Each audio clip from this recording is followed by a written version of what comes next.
Yo, yo, yo, as usual, you beautiful people, huh? Yeah, I took a minute more, right? It took me a minute longer. I apologize. I wasn't properly logged on into the account on the streaming software, so I was panicking a little bit. But now we're here, so let's see. A stream chat should be popping up at any time right here. So let's see who's already here. Chaos Aiden, Moonless Knight, Ghost Shadow Reaper, Bleak Horizons, MX0670, Craven, Avila Rom, what? Come on, I can do this. NL Gam, Devil 4411 or 4411, whatever. Alright, come on. Eaglehawk, yep. Herrick? I don't even know. Bulas, 250, Lush, Logival, Myonjis, Thomas, Hameth, All Zeros, Tush, Armin Alert, Kage, Kage should be good enough. Such in THVN 9915, No Man Expert, Jack Nakasono, Noax, Xurk, Ovenart, Enchemist, Cosmic Soul, Fallen Ray, Velen, Skill Issue, Yo Skill Issue, what's up?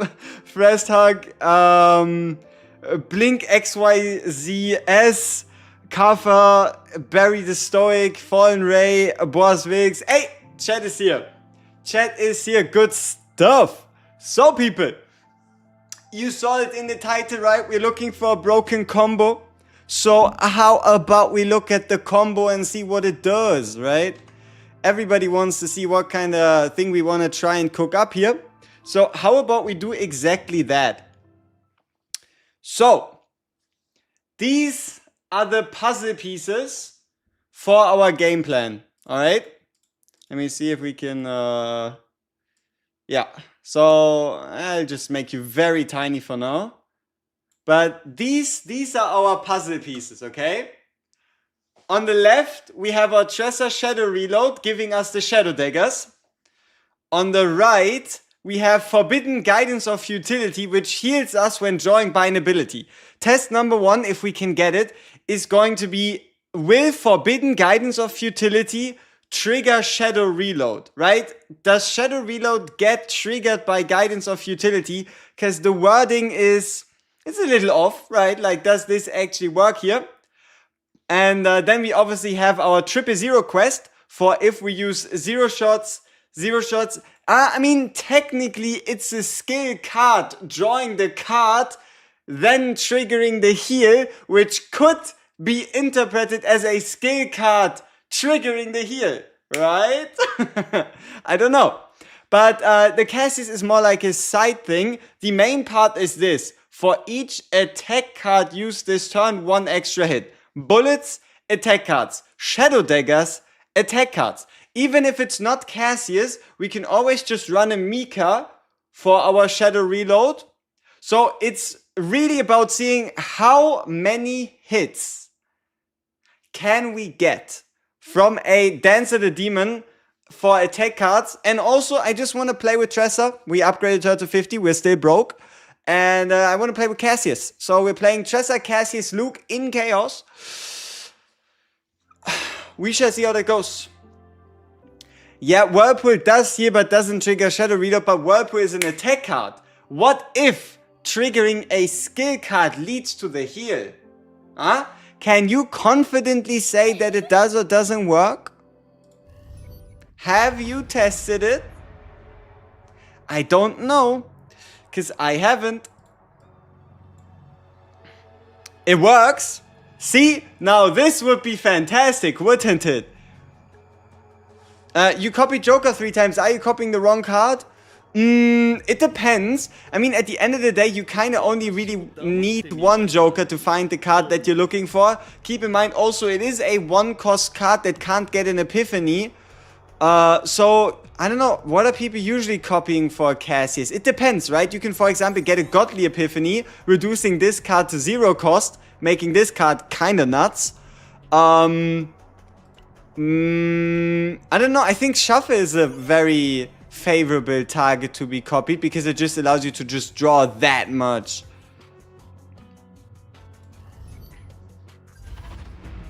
Dresser with Luke, are we cooking something? That's the question, right? Are we cooking something, or are we overcooking?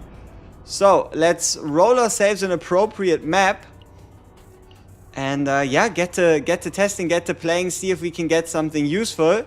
I haven't played with Tress on this account yet.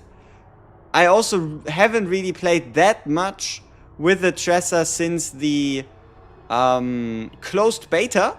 So looking forward to that. Mainly I'm putting trust in Luke that he's gonna carry us through this. And I don't know, Cassius, what he's gonna do, I'm not quite sure. But he's surely gonna exist. Yeah. I think Cassius is definitely going to exist. So if that leads to anything, I don't know.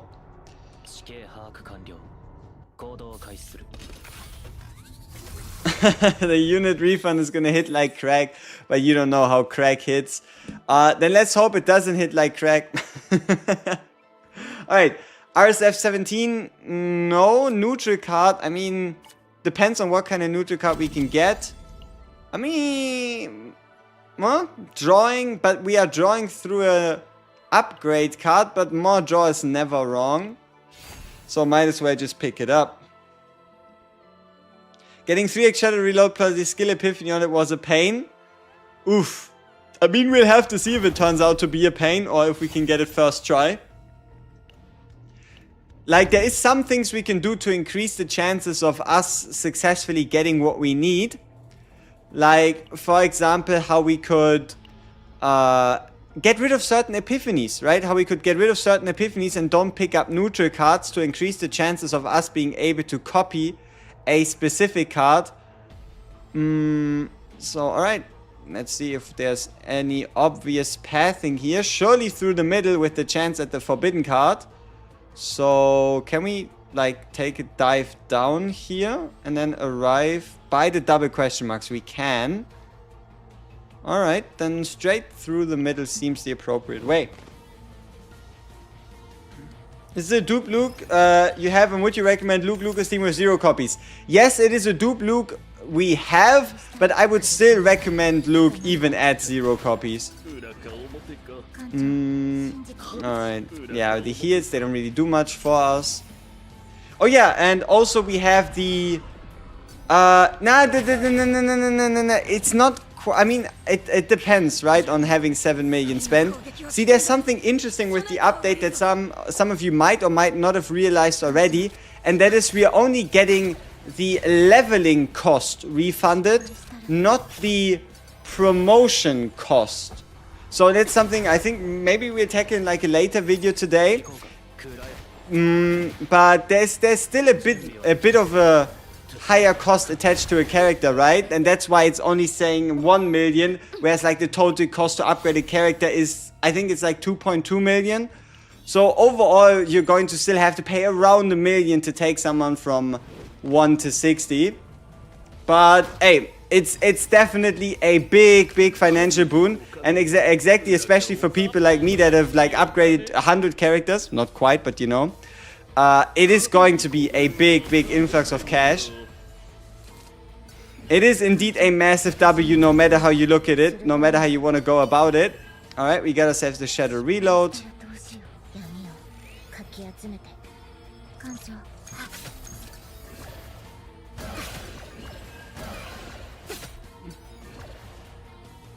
Still worth it to spend all your units now? Why?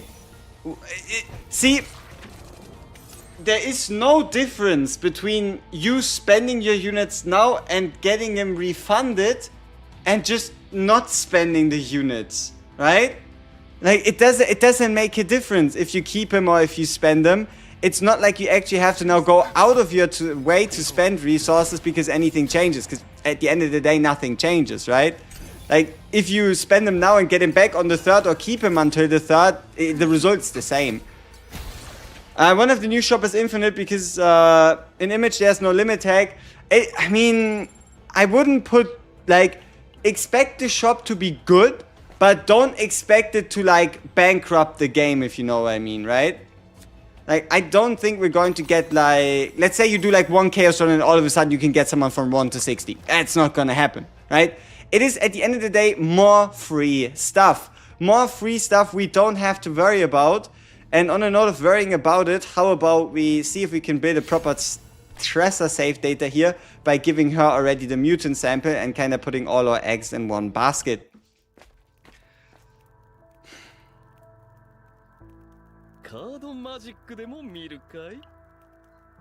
Alright. Yeah, I mean, we could train. We better keep our cash.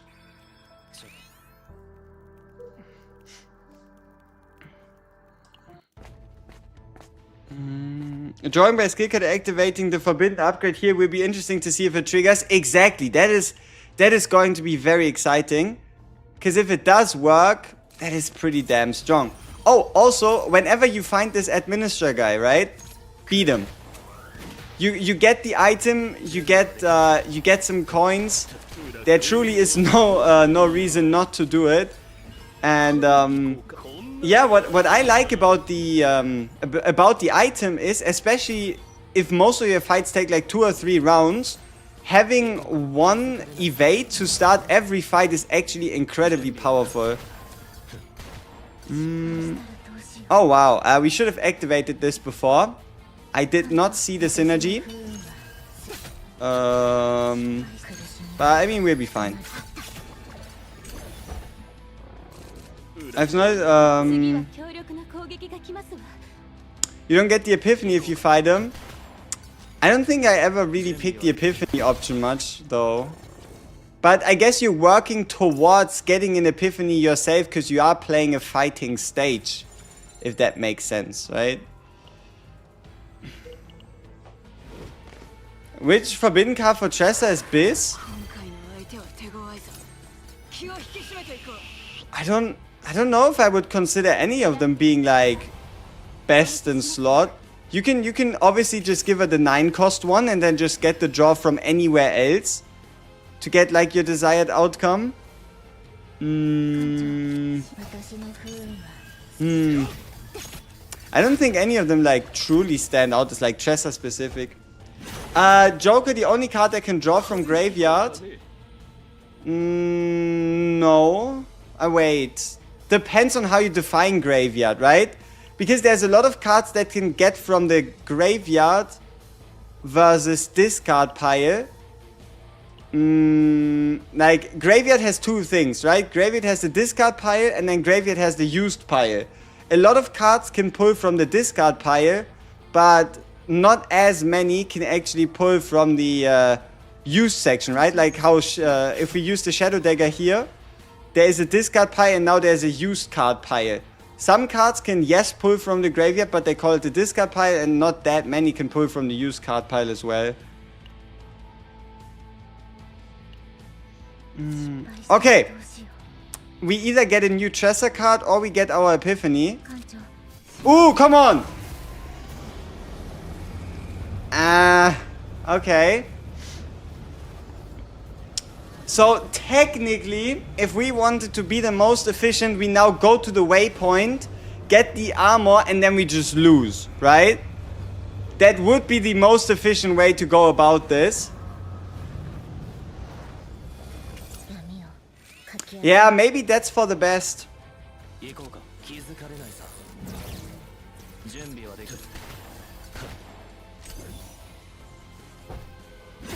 Upgrade card is the best for this Epiphany. I mean, honestly, if I just wanted to play this fight just to clear this fight, I would be absolutely fine, right? I would be absolutely fine with this. Because it's a Godly Epiphany, right? And we can win the fight with this. But we're looking for something very specific, so in our case, it's a little bit more complicated than that, I guess. Could we try getting a Cassius build going before quitting? You know what? You're right. We should at least try and see what we get out of the Forbidden Tunnel, right? Because one of these parts is at least to make sure we get the forbidden card on Cassius. So while we did not get the Tressa card, we can still see if we can get a Luke card like a Luke deck going, because we still need... like, I have a Luke deck that has the card, but there's better ones. So yeah, there's still a bunch of options here, so I don't think we have to quit yet. There's a bunch of different decks we can build from here, so there's no reason to give up early. Who's the healer? Cassius. Cassius is healing us every time he draws, which he hasn't done a lot yet. Our main healing is so-called not getting hit and beating the enemies before they beat us, and then just healing with campfires. Yeah. I think that's kind of the goal here. You just tried the forbidden card that heals with Tressa and can confirm it doesn't work? Are you sure? Aww. I'm probably still gonna try and confirm it for myself and then get a little sad. But appreciate it.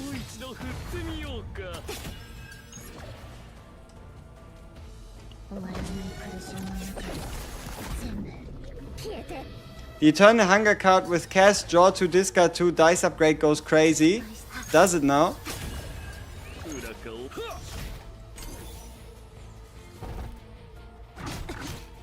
Pull the random Luke E1 on the standard banner, 37 left until selection. I refuse to use crystals for the standard banner. You shouldn't. Like, what's the point in using the crystals for something you're gonna get later down the line anyway, right? Alright, this should give us a little bit of a heal, right? Yeah, double heal even because we're drawing twice. No, to be fair, 61 heal really isn't that much. Ooh, what's this? Shiny.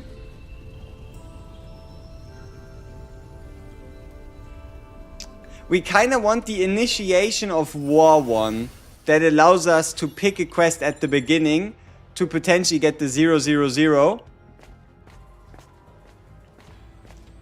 I am not looking at anything that's not official, because there's no point getting invested in it.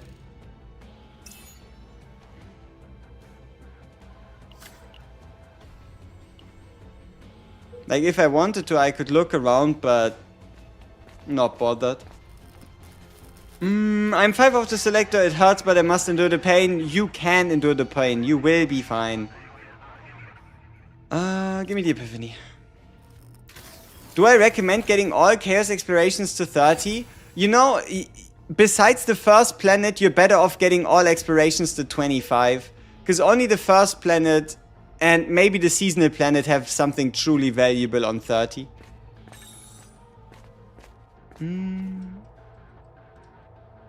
The zero cost choose quest? Yeah, that would have worked as well, but we got neither of them. I don't, you know, see, this is the beautiful part. I don't even think there is a true meta, so to speak, right? Now the question is, did we make it far enough to just say, okay, we tried the run, there's no point? We'll at least see what kind of funny stuff we get here. I mean, Shizuru, she's probably going to be a DPS, right? She's probably going to do some type of void stuff. I'm just hoping she has like a fun new mechanic, you know? Is it worth to pull Yuki now that she's going to get a buff? I mean, it depends. We haven't even seen the changes yet. The only thing the devs... Ooh, this is sweet. Bullet card damage by plus 70 at 0 cost. Damn.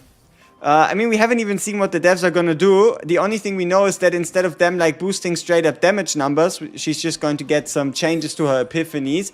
And even that, we don't even have an ETA on it. But also, I don't even think you need it for Yuki. Give me a selected card. So where could we want this? Probably rapid fire just to see what happens.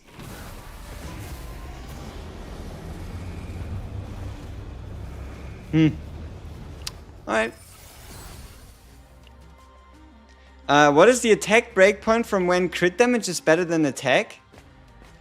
I don't know if you could necessarily define it as a breakpoint, but the moment that you have at the bottom right piece, the 6th piece, attack percent main stat, is kind of the last time you invest into attack percent main. The rest you really just want to get from subs.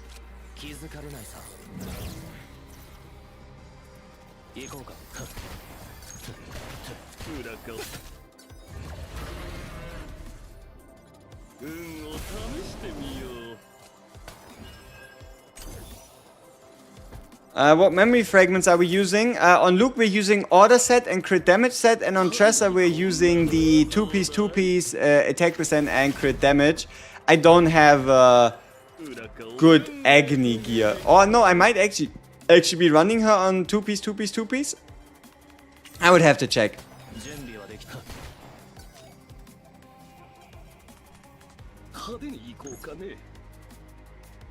Is there a point to us doing this? Not really. Luke is a good DPS, yes. Wait, is the selector always divine or just lucky? You mean the event we just went through? I mean, that one is guaranteed to be divine, and then we just select the card we want. Whenever the word divine is colored in gold, that means it's a guaranteed godly epiphany on whatever card you pick.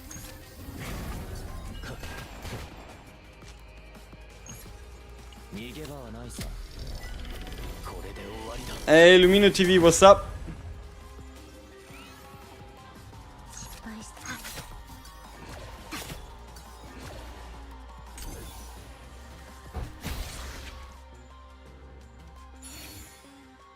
What's the point of the random choice? It makes the final boss at the end of the Forbidden Tunnel easier.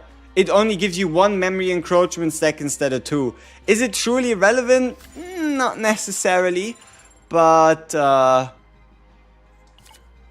it's there as a choice, right? Like if you're too scared, if you think you're gonna lose against the final boss of the tunnel, then obviously you pick the random option. Or if you don't really care on who it goes.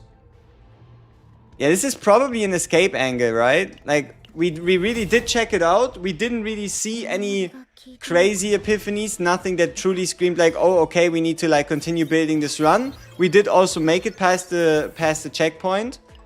Ooh, 20,000 is a clean number though. Alright. And the good part is, we still have the same map, right? We still have the same map, same save data tier limit, same whatever. And we can now just... Oh, man, I have a habit. I have a bad habit of maybe not getting rid of save data.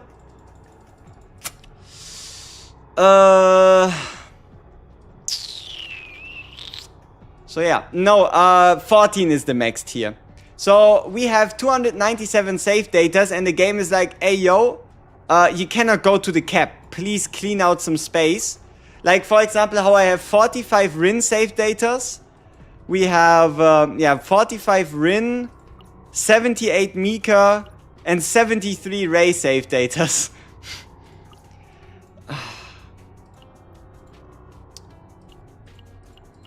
So I guess it's time we do some house cleaning.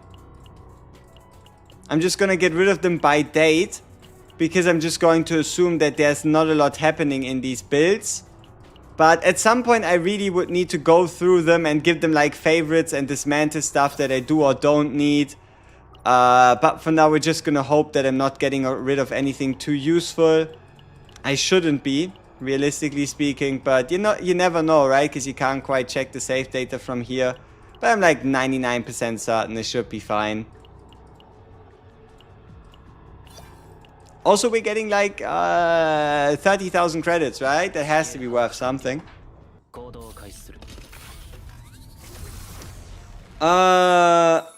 do you mean zero card deck? Are you talking about a true zero card deck, or are you talking about a zero card deck in the sense that you run cards with upgrade cards, like characters with upgrade cards?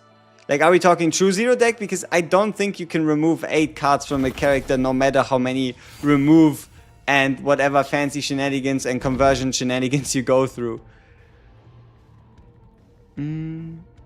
Cassie seems so much better than Nia. I don't know about that. It depends. And also, I'm still very curious about the interaction between playing cards from the top of your deck and inspiration. I don't think the devs have actually given us any answer on that yet. It was literally 0? Yeah, that's bugged, right? You cannot get a full 0 deck. That was done before SaveData. Basically, it was done during a, you could say, glitched run. If my agents are only at level 50, will you get any refunds? Yeah, absolutely. You get everything, you get 80% back of what you've spent to promote your agents to 40. Important here is, or not necessarily promote, but level them up. The promotion cost is still the same, but anything you've spent for levels from level 1 to level 40, 80% of that is going to get refunded.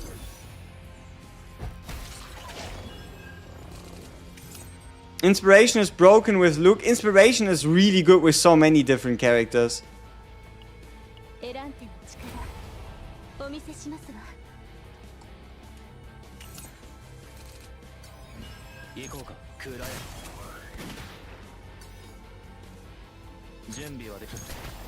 You've seen multiple 0 card runs Reddit in the past?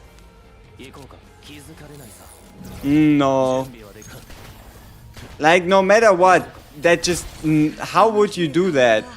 Like, the save data just doesn't add up. You would have to remove 8 cards. The only way that'd be possible if you were to, like, multi-encounter cards that remove themselves at the end of the run.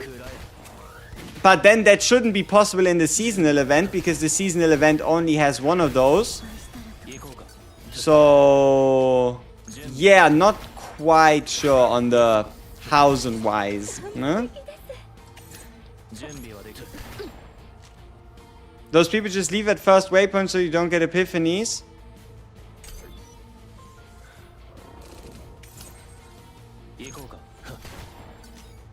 Yeah, I mean, I guess that's possible, right? You try to find divine fucking guardian at the beginning to remove 2. And then just go in, but what's the point? Right? Like, what's the overarching point of playing with the 0 card character? Besides maybe, I don't know, them having a good passive? Like, sure, this could be like a little silly to, I don't know, go into a stage and then have Luke or whatever solo the guy by only pulling Luke cards.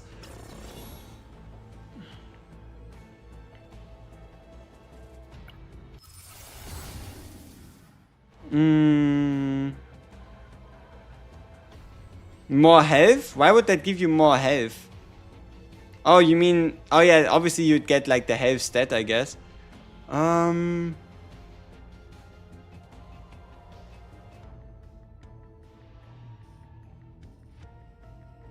I guess we go with the Corsair. I saw using with Veronica and Mei Lin, so Veronica always draws Mei Lin cards and she can attack 10 times a turn. Yeah, I mean, so long as you have like self-sustaining cards on the character themselves. Like if, for example, Mei Lin has like extra AP on top of like her drawing card and whatnot. Yeah, sure, I guess there could be some potential there.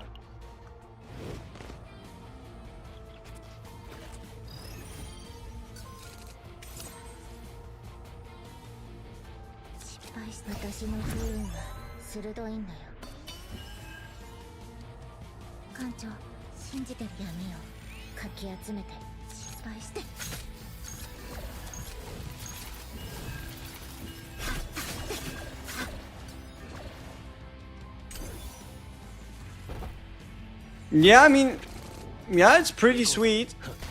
What would also be kind of nice is if, for example, you could... It would be heavily RNG, right? But if you could, for example, find specific...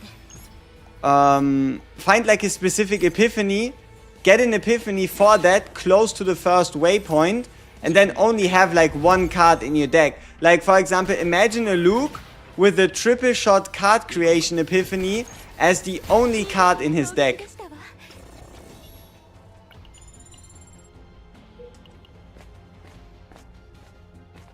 Wait, your Tressa build, why the damage is so high? She's level 50 and she has a decent amount of attack, some good crit chance, some nice crit damage, and some void damage. That's Tressa.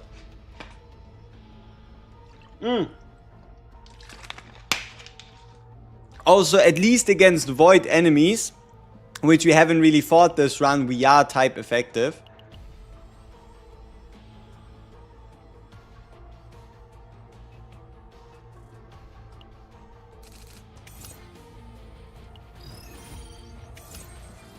What happens to corrupted save data after you go next nightmare run with the stressed character? They are locked until you heal them, yes, but I heard there's a cap. There should be a cap of 10.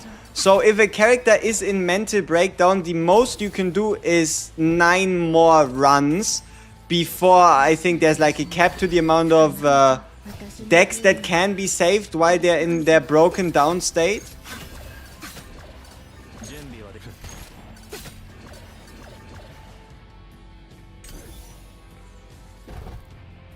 How do you get more epiphanies in Chaos once I'm reaching the boss and some of the cards have no epiphanies? Number one, the less neutral cards you have in your deck, the more chances you have to get epiphanies for your other cards, because neutral cards can get epiphanies as well. And number two, the more fights you take, right? The more fights you take, the higher the chances of you getting epiphanies. So buying like 100 neutral cards might just stop you from getting what you want. Didn't know you can attack the guy. Yeah, you can pretty much attack most people, but also I'm always never too sure about if it's such a smart idea in the first place, right? Okay, we have the choose or we have the initiation start one random. Yeah, I mean, we probably have to go with the choose one. Be the most reliable to get what we want. But the initiation start a random one could hypothetically work as well. Let's just go with the choose one. Do you have Mei Lin? I did Cassius Ray Mei Lin with 000 quest and was crazy. I have a Mei Lin, but she's level 1.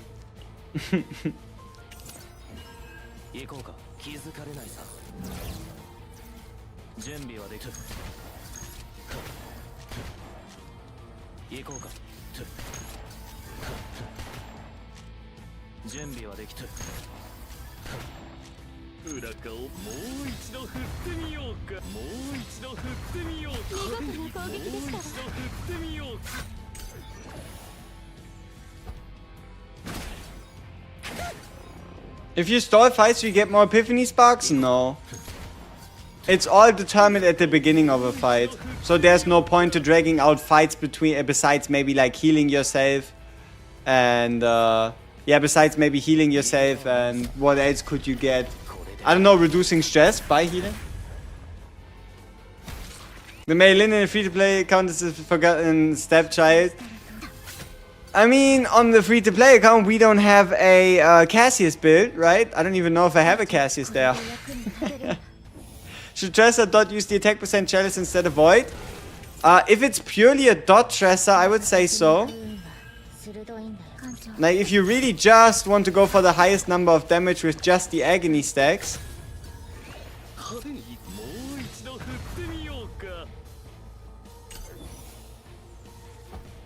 Why are we using Tresser with Luke? What be the combo or synergy? So what we're looking for is this right here. Let me do it real quick. Nope. So this is what we're looking for. We have Cassius, I'm not even sure, we can just swap to Mika, right? But we're looking for this. For each attack card used this turn, 1 extra hit. Both bullets and shadow daggers are attack cards. So that is the main, the main idea there. And then 000, obviously, to if we can get that working. But no, we just want a bunch of shadow daggers, a bunch of bullets, and then we want like 100 hits on the Dance of the Demon. Obviously not quite 100, but at least an amount. Huh? Yo, Altex Markson, what's up? Let's get some damage here. 000 comes too, yeah, but only if we use Cassius. I'm not even quite sure if we'll use Cassius in the final product. It might just be better for us to just use a Mika instead, you know?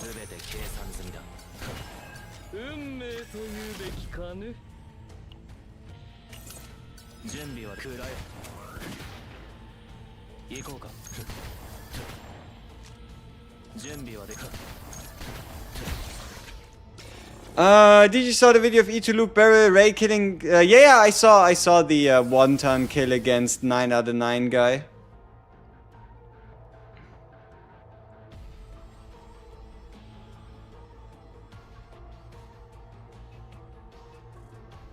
Now, what do we want here? Maybe the 4-cost exhaust, but it still costs us something.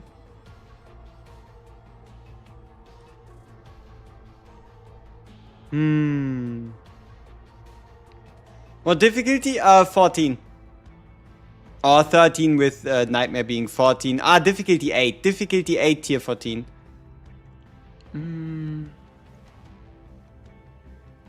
Yeah, maybe the exhaust, maybe the upgrade. Let's just go with the exhaust for now. I'm not really too worried about like the other epiphanies from like the side cards. Okay, nice. We can again convert. We need to reroll here. We really don't want to fail this dice roll. Thank you.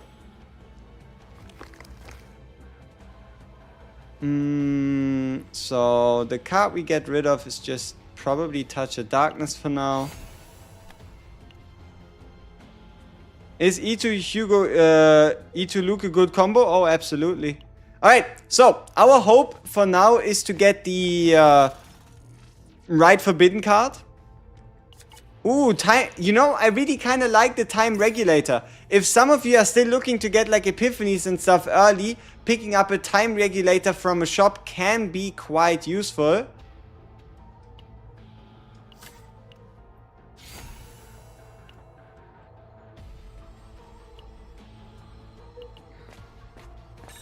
Is it better to build Treasure with crit chance instead of attack? Honestly, I don't know. I don't think anybody has done the full math on it. I just I just think the crit chance necklace itself is heavily overpowered. So I don't really mind going into both. Because unless you're like mainly only dagger spamming, you still kind of want a certain amount of damage from her other skills. Alright, let's see what we do here.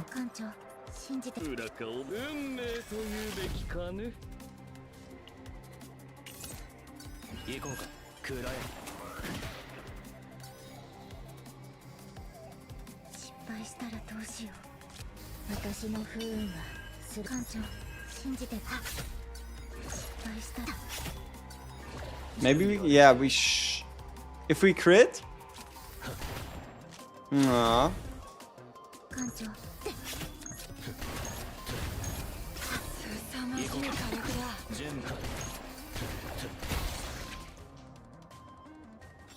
27% even. Alright, we have our finisher round. So this should be a dimensional... Wait, did I... No, we are in a dimensional tunnel. But we didn't get a forbidden card. Okay. Alright. I didn't even realize, you know? Didn't even realize that we were already in the forbidden tunnel.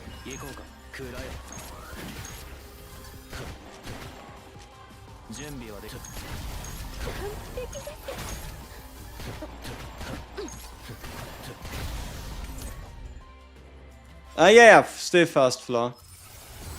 Give me the morale.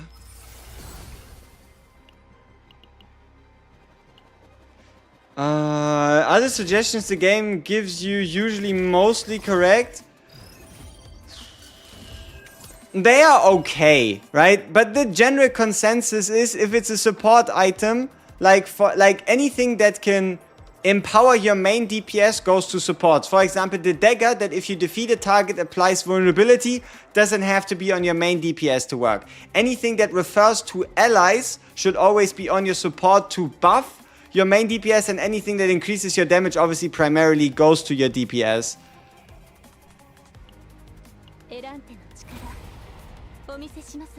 The 3 scientist tunnel, yeah, I mean it has to be, right? Otherwise it would be kind of worthless.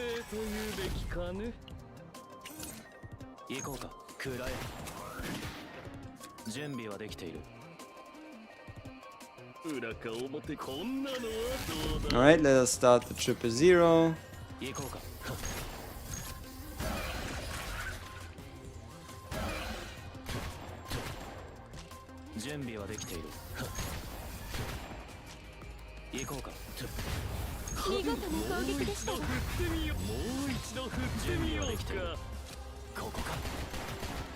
What do you think is the best value pack for low spender? Battle Pass.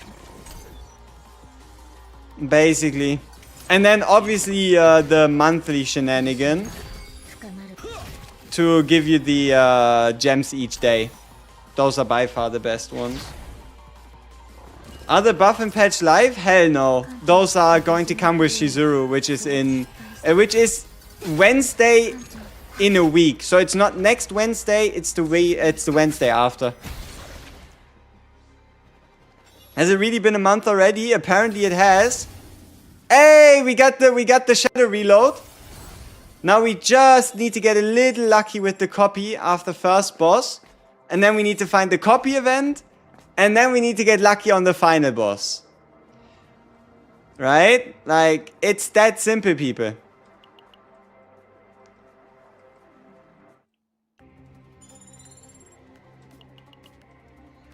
Like, obviously, it with a cost reduction, Epiphany or whatever would have been nice as well.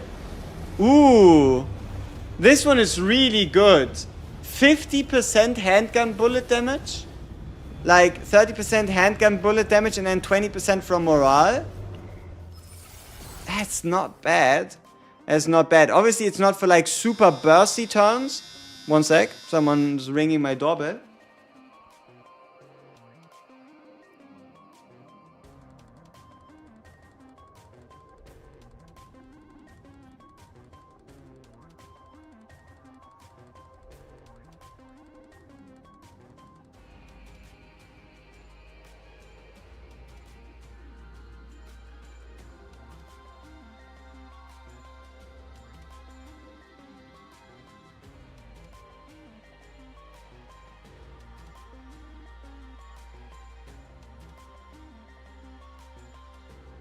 Now that we got this resolved and now we look like a vampire until lighting adjusted save again, we should be fine. So, you know, maybe we don't pick up a neutral card so we have higher chances of Tressa giving us what she needs.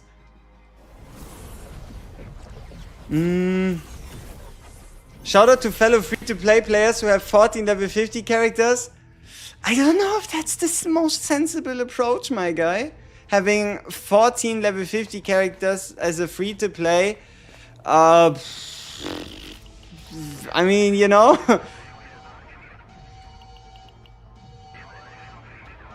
How much amount do you think they refund the units? I mean, 80% of whatever you paid to level up characters. Level up, not promote, just level up.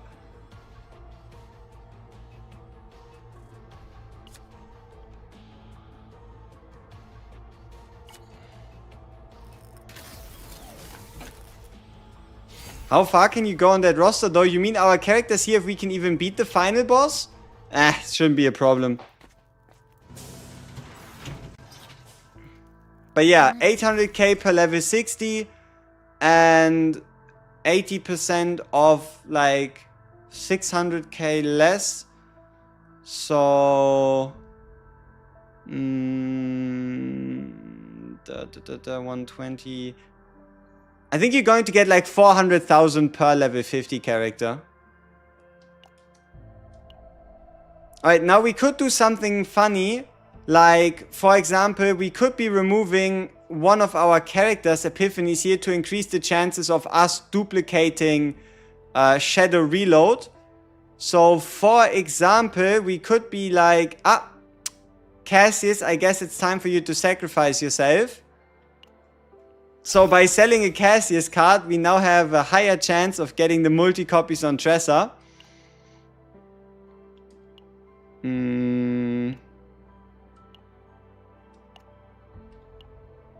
Amorphous Cube is then still a little too good to pass up. W Cassius, yep. Taking the sacrifices for the team. Like a true gentleman. What kind of cards are we still missing? Here we'd be missing the legendary card. For Luke, we have all of them. So, Yeah, but that would be another factor of RNG that we would have to overcome to get the right copy. Does getting rid of an epiphany card increase the odds? Yeah, obviously. You can only copy cards that are either neutrals or epiphanyable. Never if you beat the boss will you actually be offered the chance to duplicate a basic card. So for example, if you get rid of a whirlpool, which is quite the usual happenstance, you increase the chance of getting the card copied at the end of the boss fight that you want. Because whirlpool is not part of that selection.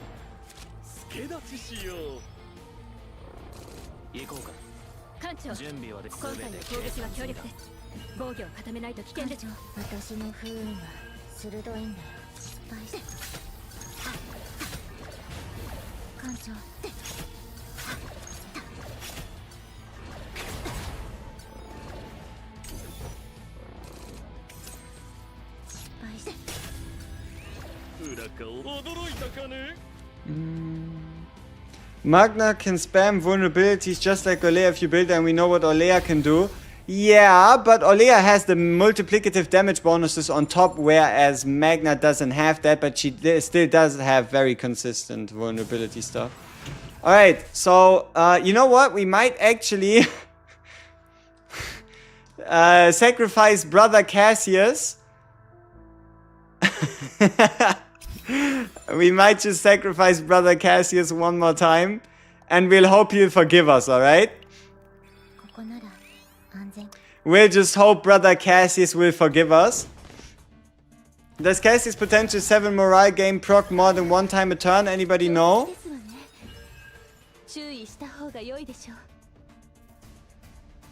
You mean his E6? Yeah. If you complete multiple quests in a turn, you get multiple stacks of morale.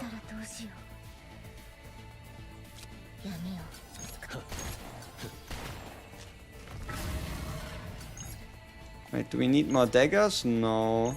Do we need more quest cards? No. Huge respect to Cassius. Exactly. Shout out Cassius. He's truly putting it all on the line for us here.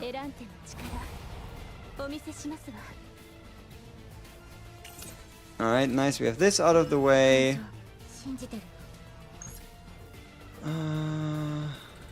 That should be a lot of bullets. But we don't quite have the AP, and I don't think we're going to break him. So unfortunately it won't be that many bullets, you know?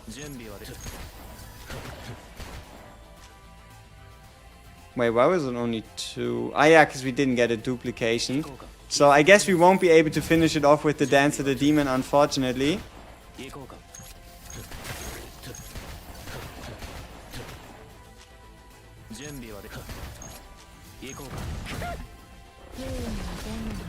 Yeah, we probably should have weakened him before he did the hit. Can you again please explain how to increase the chances of duplicating a card? Getting rid of other characters' epiphanies. Or epiphanyable cards, right? Like, if you want to, let's say, if you want to have the highest chance possible for us to multi-copy Shadow Reload, then by getting rid of, for example, Luke cards, that any card that's not a basic for Luke, and any card that's not a basic for Cassius, we increase the odds of us getting Shadow Reload as a copy option. And also neutral cards, right? If you put in a neutral card into your deck, it could still pop up as an option. I'm not quite sure if neutral cards have the same odds, but yeah, they still do in fact exist and can be a copy target. But it also really depends on how much time you have, right? Like, if you're more laid back on it, you can just pretty much do whatever you want. Update when? Update 3rd of December, which is quite a while away. Do we actually reduce his morale here? I mean, sure. Not that I mind. Alright, draw, attack.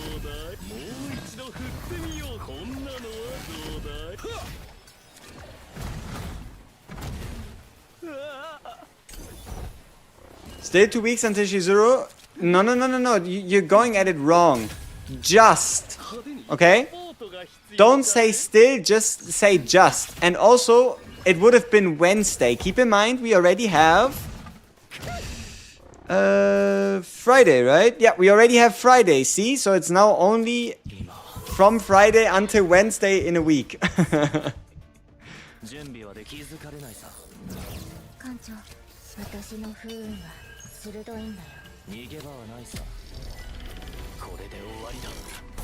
Barris, Selena, or Leia? Nice.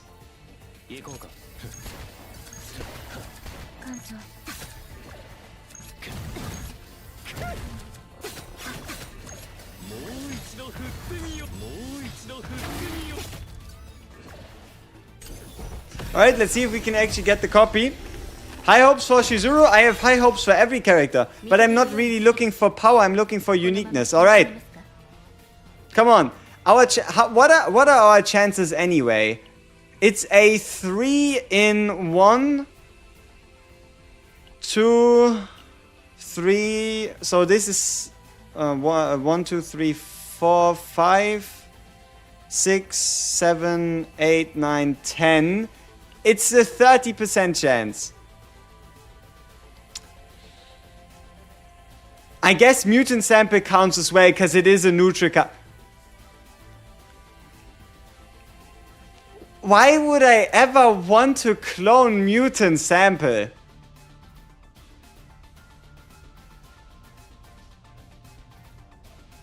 Like, realistically, why would I ever want to do that?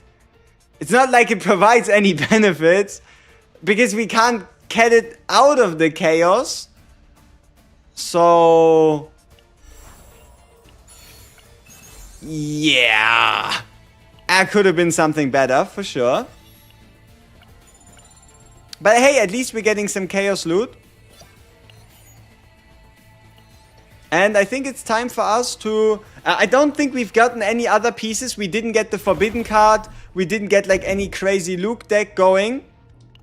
So I feel like, for the sake of efficiency, we just yeet it out of here again.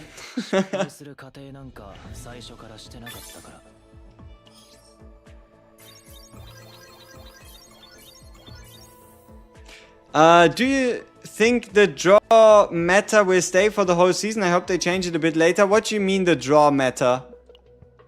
You mean the fact that most of the... I mean, draw isn't necessarily a meta, right? Like, draw is an integral part of the game, and that will never truly change. But you can expect that Shizuru is not going to have the same inspiration mechanic as Yuki. She's probably going to have something different. What's Ravage? It's breaking a character or breaking an enemy's tenacity bar.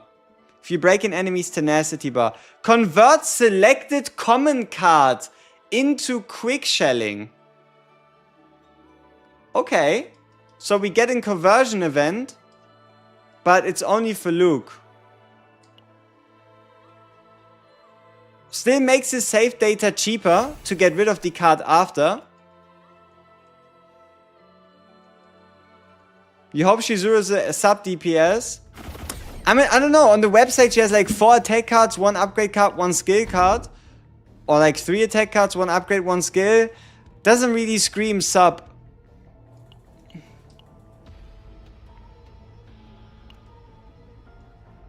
Can I rate Renoa's partner? You mean Kiara? Kiara, I'd give like his 7. Alright, do we have a double tunnel somewhere? No.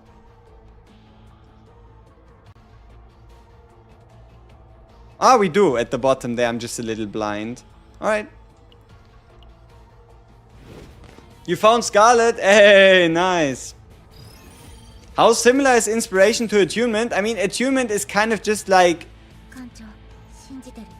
inspiration but better, right? Attunement means no matter how and when you draw it, the effect triggers, where inspiration only triggers when you draw the card outside of drawing it at the beginning of your turn.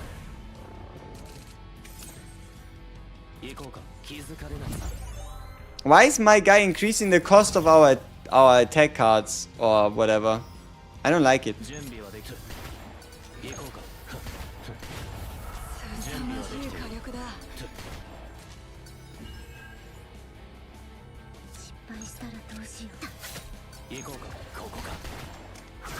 Can you hit tier 14 in phase 8? Yes, you can. It's what I did yesterday.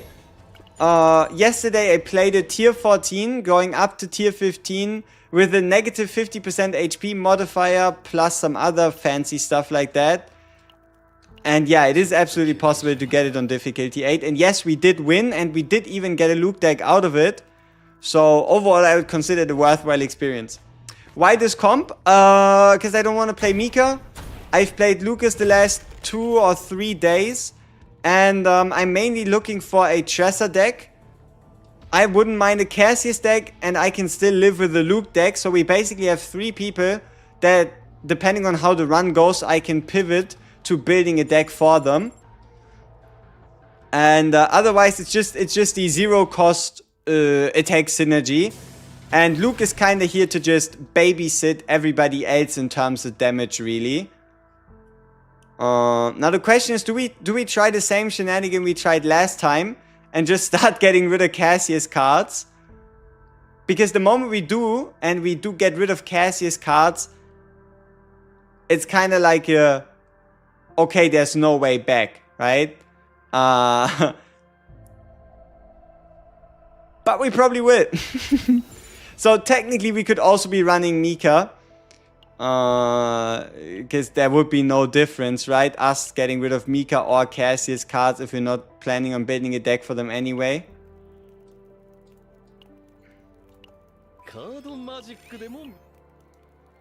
Yeah, poor Cassius already dead and continues to have to sacrifice. Tough times for the guy. Tough times. Hey, select and remove 1 card. Sure. Cassius, I love you, man. But, yeah, I don't know. It's not looking good for you. Posted a new Veronica build in Discord. Alright. I mean, did you ping me in it? Should we really take a look? Is it that special? No, you did not ping me in it. But, let's see.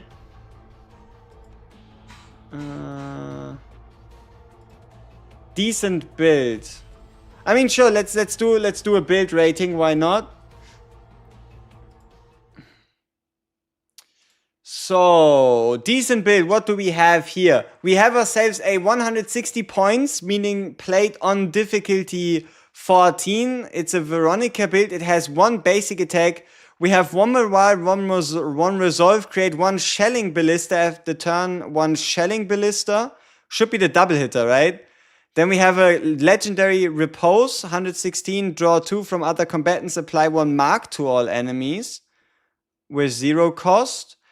Pendant of Resolution, when another combatant uses skill card, 1 reload. If 3 are used at the start of a turn, create a micro ballista.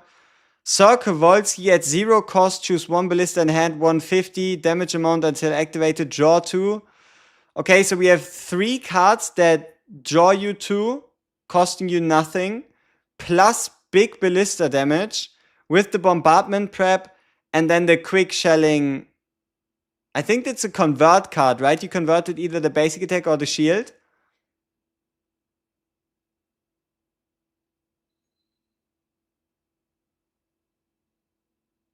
Yeah, looks pretty sweet.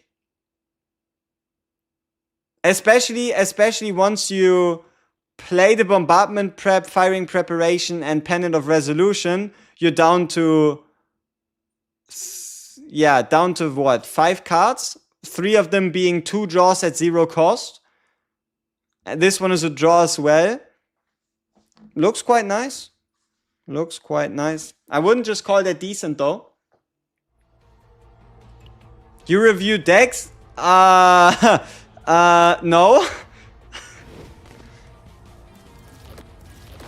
Happy New Day, Refresh. Happy Reset, people. What's my take on Yuki's partners? Westmacott could be a little stronger. And Scarlet is totally fine. You don't need Westmacott. Though sometimes putting a card back into your deck could be quite sweet. If you're a big Yuki fan, get Westmacott. If you're not a big Yuki fan, you can stick with someone like a Scarlet. Alright.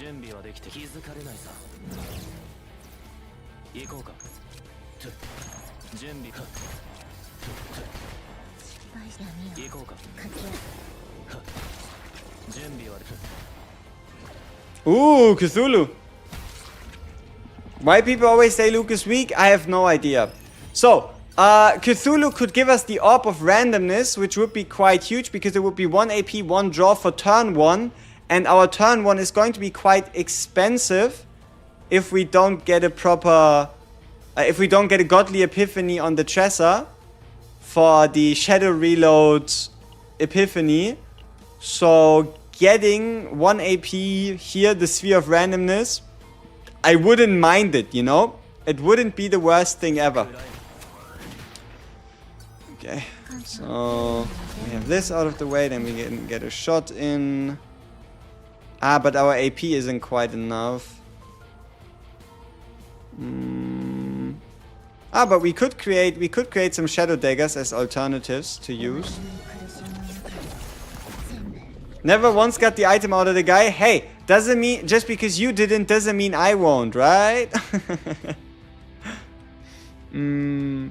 Alright, so we just use the Luke card, meaning we now use a Tresor card, Luke card, Tresor card, Luke card. It's not the most damage ever, I guess.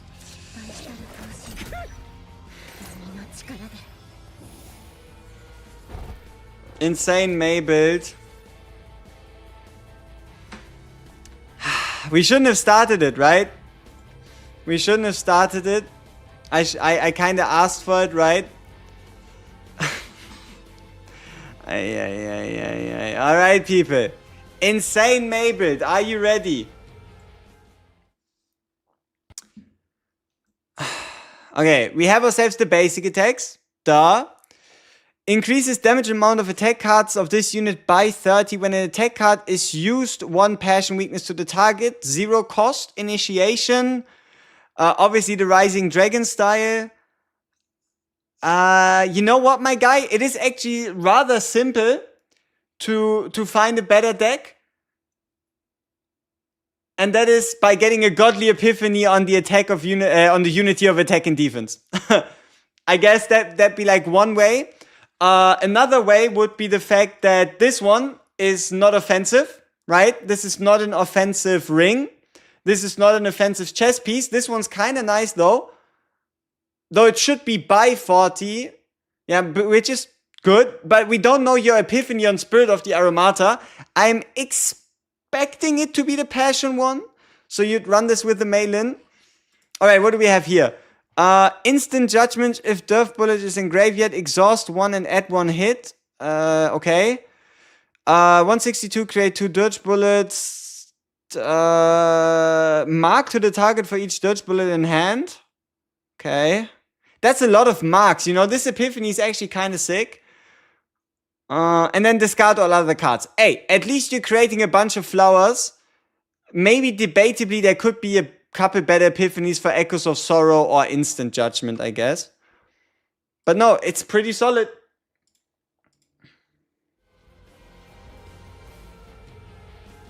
Alright. Where did we left off? Where did we leave off? So, Tresor. Luke. Tresor. Luke. Tresor. Yeah, seems good enough. Do I have a team recommendation to farm Ray's deck? I really like to run Ray with either Yuki, Rin, or Luke.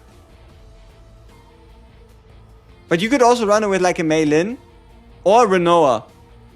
Any of these just are fun to play with when running a Ray.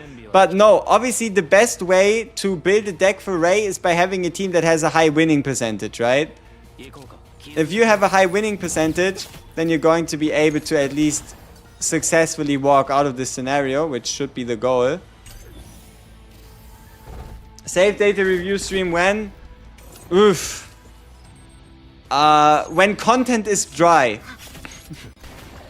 Which, especially right now, is by no means yet the case.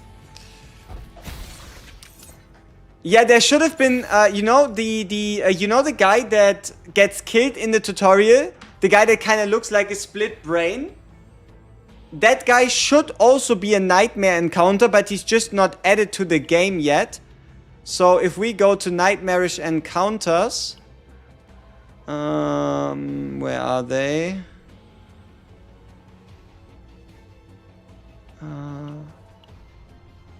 This one. You see? It's already in the game. Monster invasion. There's a low chance that a powerful monster will invade, and you can already see it's a different guy. It's not Cthulhu. It's the brain thing. So they just added at some point, and then all of a sudden we have more of these people. Right? So it's not that difficult. Alright, what kind of equipment do we get? Dice at derangement. Okay. Alright. Why not? Come on. It's the guy that got one-shot by the special investigator, alright? That's all we need to say here. It's clearly the special investigator.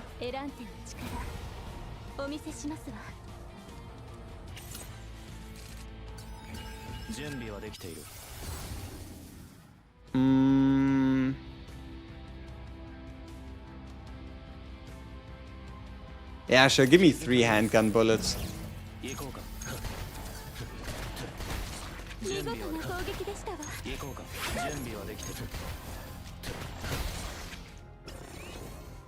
Any team guide for Yuki? Oh, we hit another shadow reload, so this is another run that's alive.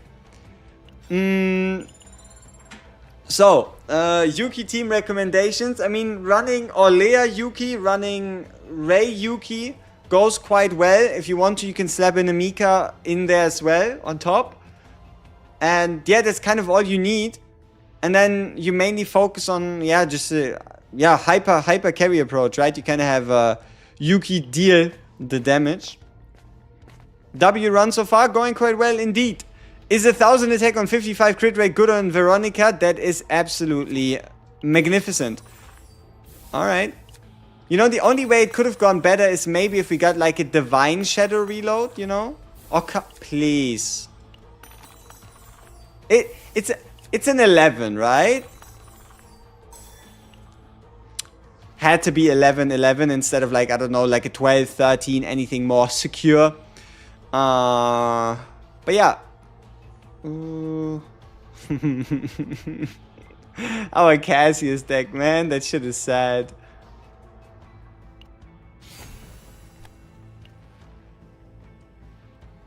Yuki cast Nia super consistent.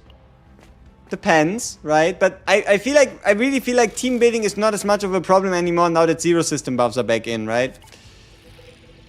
Red memory fragments used on Luke. 4 set order, 2 set crit damage. Main stats, crit chance, order damage, and attack percent. Should I build Luke when I get the E2 or not? If you have the E2 and you're not building Luke, you're missing out. If you don't have the E2 and you're not building Luke, you're still missing out. But it's still understandable because resources are very much tight.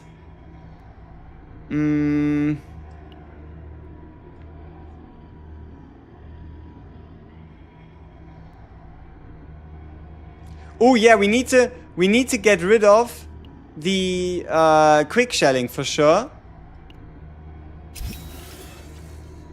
To increase our chances of getting what we want.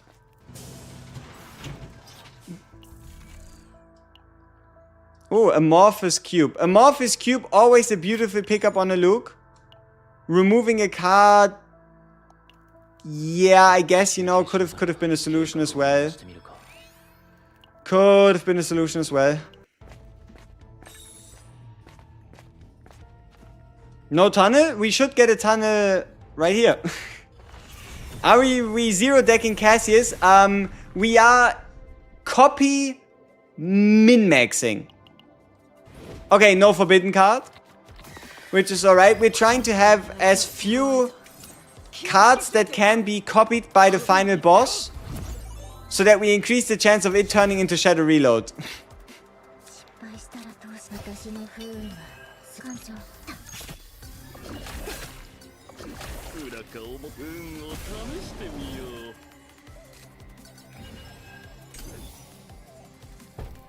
You want to beat Renault so bad, but you're broke? Use your daily stamina. We just had daily reset, didn't we? Shouldn't it have given you a little bit of a financial help, you know?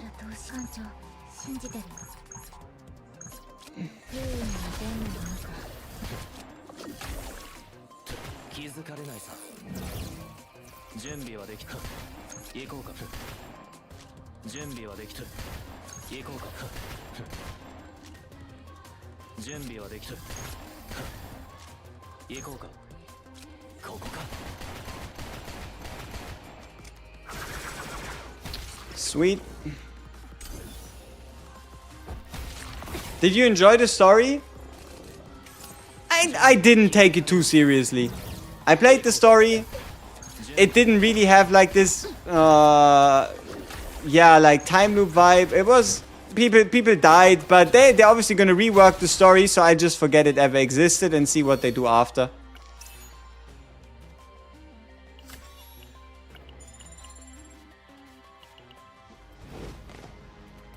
Luke is fun to play, but his damage sucks. Yep, he's absolutely terrible at dealing damage.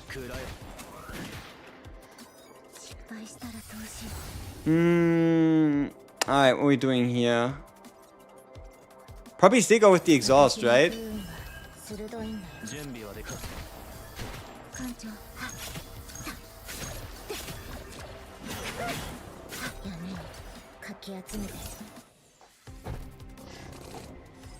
Alright, one of the problems is we're playing a map where, ooh, Divine. 1 AP on a 0 cost Cassius shuffle. It might not be the best shuffle ever, but you know, it could be worse.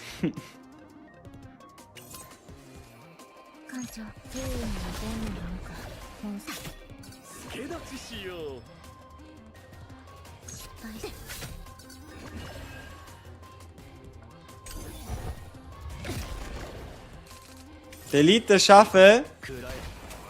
We probably will. We probably will at this pace.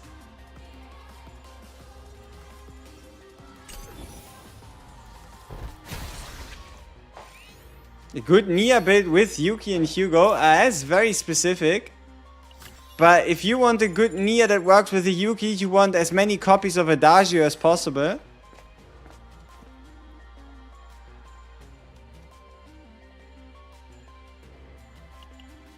Alright, let's see what happens here. This should be 100 credits. Let's see which card gets the epiphany. Ooh, it's rapid fire. 0 cost retrieve. 0 cost retrieve.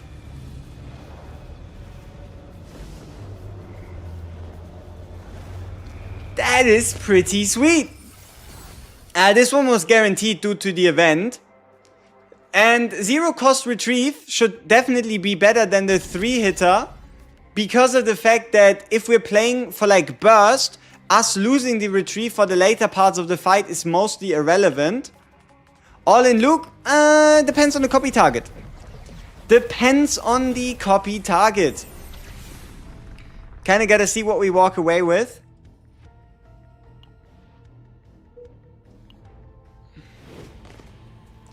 Passion Fragments good on Veronica. You don't really run Passion set on Veronica, do you? I think most people just run on like a standard 2-2 or maybe 2-2-2.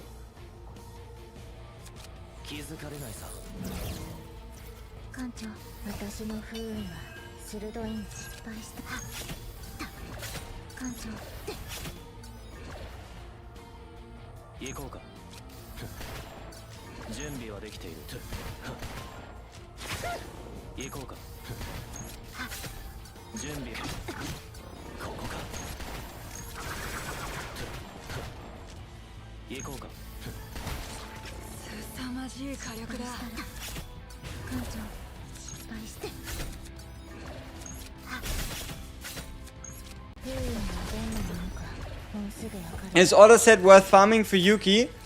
I would say so. I at least have a whole bunch of order pieces that come in really handy on both Luke and Yuki. Not quite sure what we're meant to do with an extra attack weapon. Would you rather play Rin or Luke?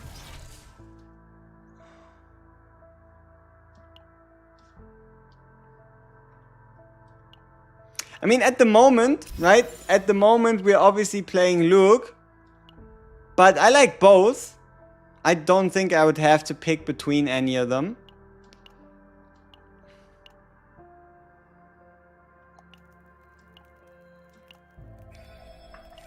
Alright, this should be our best shot at getting a...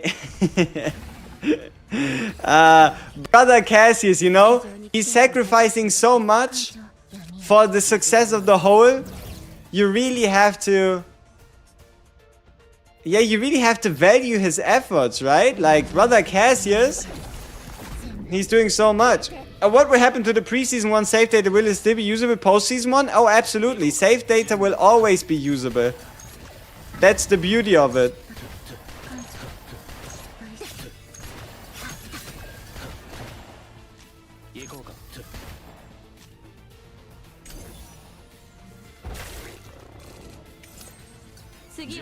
Ooh. It's the bullet card, right? It's not an epiphany, it's us unlocking the purple card. Alright.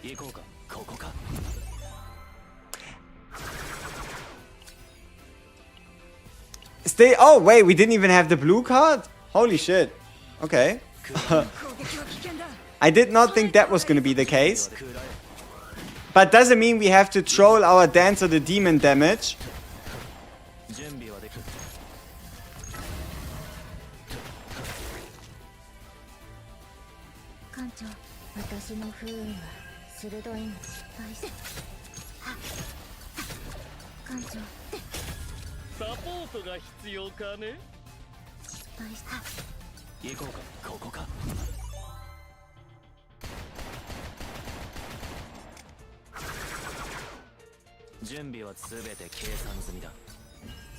Is bullet card unique? Luke's bullets are neutral.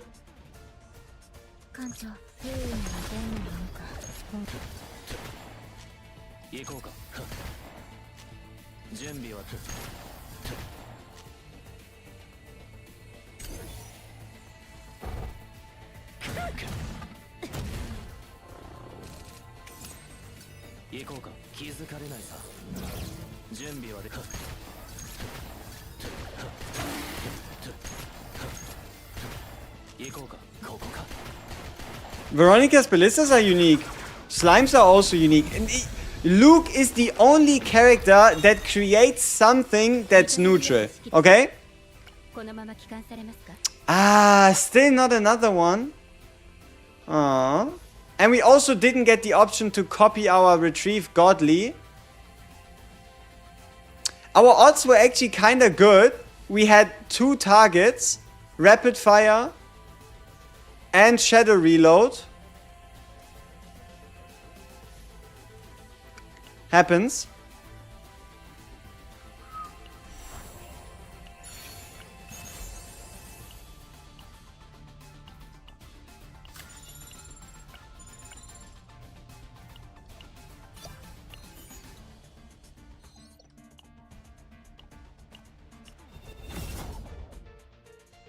Refresh on copy choices.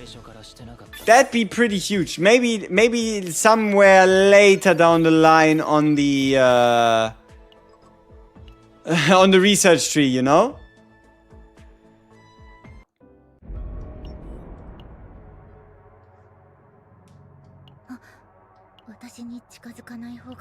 Oh yeah, I'm not even running the agony set. Yeah, my main thing is we have like 26% damage over time bonus, I guess.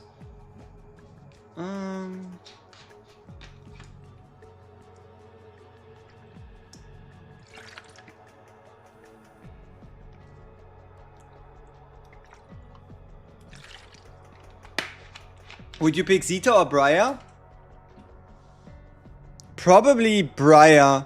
Because I still think Kalip is getting less from a Zeta than Kayron from a Briar.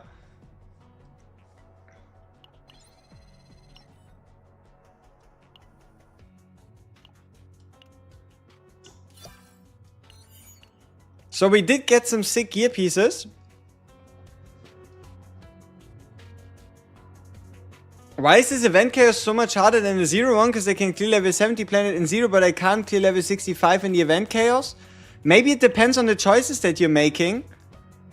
Like, I don't really think that the event one is that much harder. Attack? Attack? Defense? Defense and crit damage? Maybe crit chance? Without crit chance, I don't really think that's worth investing for us. Crit damage? I mean, if this rolls crit chance and a bunch in crit chance, maybe. You know, it was worth a shot.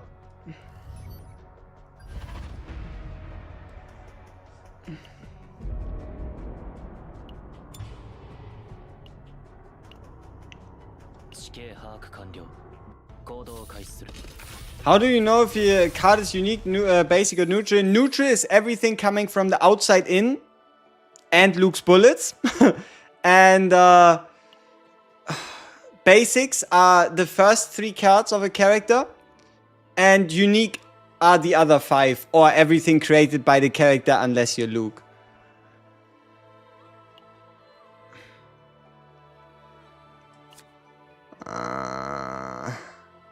I guess we depend on Mercy.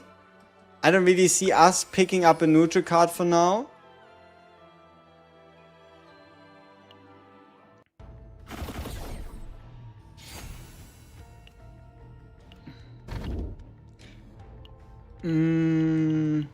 Yeah, give me inspiration, sure.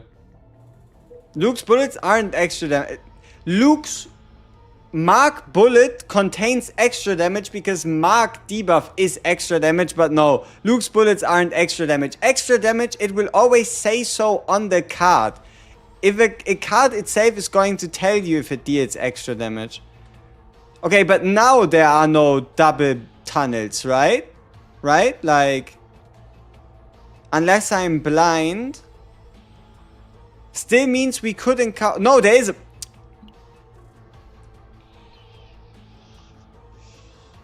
I am blind, okay?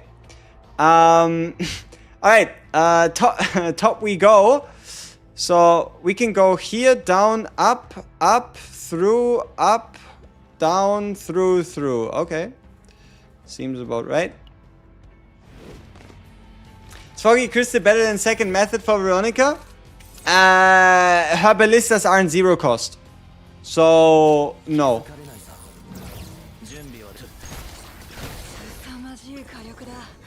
At Kentrus, should you kill the Acro Balls? Yes, because the Acro Balls give Kentrus morale. So if you can afford it, bring an AoE damage dealer. If you can't afford it, but you can kill him before he kills you, that is perfectly fine as well.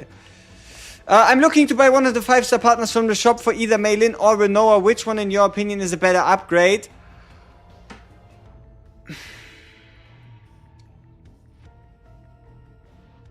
Most people actually run Renoa with Yuri, the 3-star partner for the 2-draw, instead of any of the extra hunter partners. And Maylin can benefit from Lillian enough to the point that you don't need a 5-star. If you wanted the safest bet, I would say buy Scarlet. But issue with that is Shizuru herself is going to be a striker, meaning there is a tiny chance, I don't know how big, that the partner for Shizuru is going to be a better generalist for all strikers than Scarlet. I doubt it, but it would feel kind of bad to be wrong. So if you want to be absolutely 100% safe, you wait until we see Shizuru's partner. If not, you just go for Scarlet. For Maylin, because I don't think Renoa really needs a legendary partner, because Kiara really doesn't do much for Renoa. Alrighty, 。 . 。 . 。 . 。 . 。 . 。 . 。 . 。 . 。 . 。 . 。 . 。 . 。 。 . 。 . 。 . 。 . 。 。 . 。 。 . 。 。 . 。 。 . 。 。 . 。 。 . 。 . 。 . What do we get if we lose? 20% HP cut. I mean, that's not too bad. 3rd of December. 3rd of December.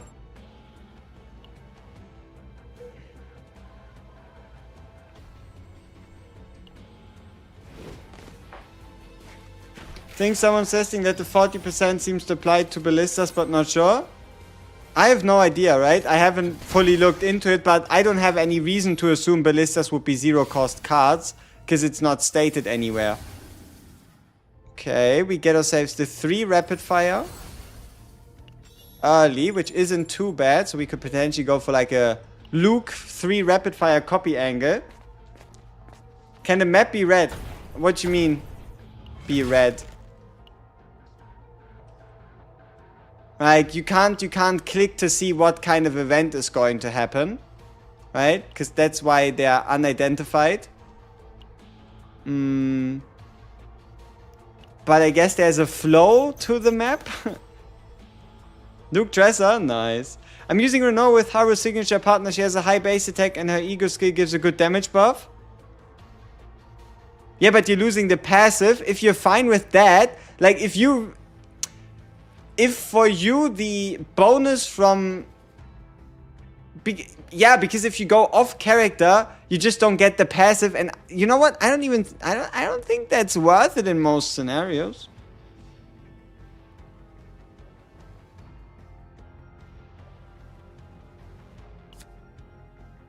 What's the point of fighting the guy here? Probably not a lot. Can heals crit? No.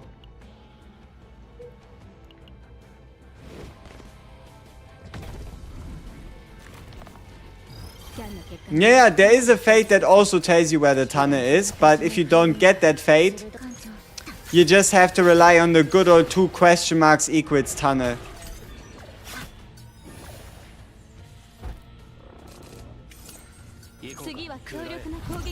I was wondering already, like, okay, now what exactly is going to happen to the card? But obviously we are unlocking a new card instead of getting a completely new epiphany.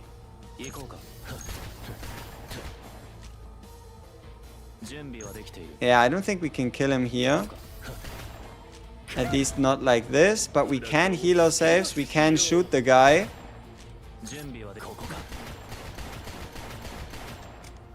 Is it worth going into the tunnel in the interior? You know what? Not necessarily. Because chances are by you going into the tunnel, you could be missing out on the copy a card event.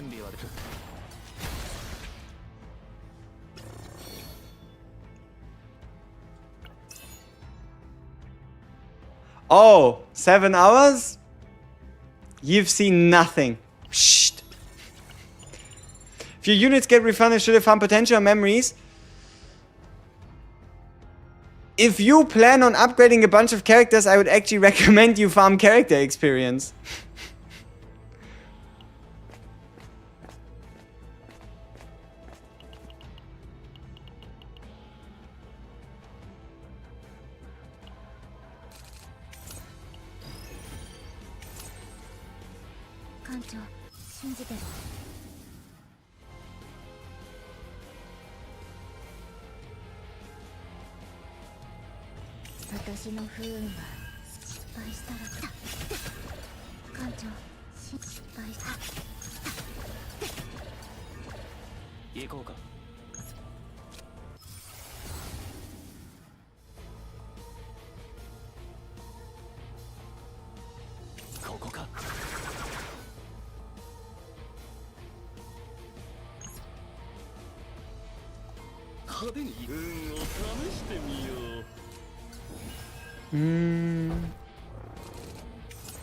Is there a way to boost counterattack damage? By boosting the character's defense and by making sure that your shield is strong enough. Counters are stronger if you fully block an enemy's attack.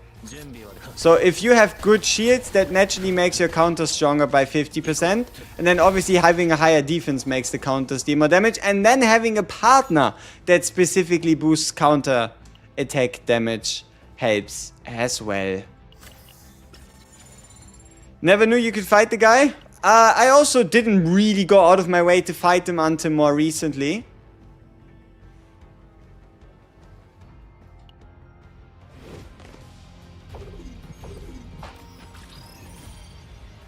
How do you unlock that fight? This thing, you know, when you end your turn, in most question mark stages, there's like a 2 swords crossed.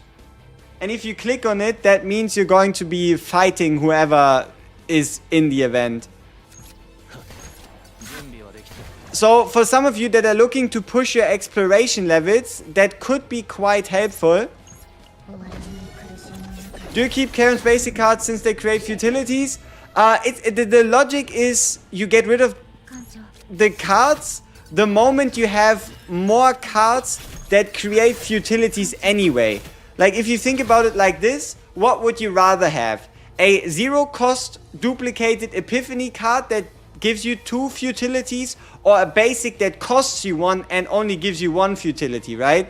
It all just comes down to you removing it after you basically get futilities from elsewhere anyway. Same is kind of the thought process with Luke.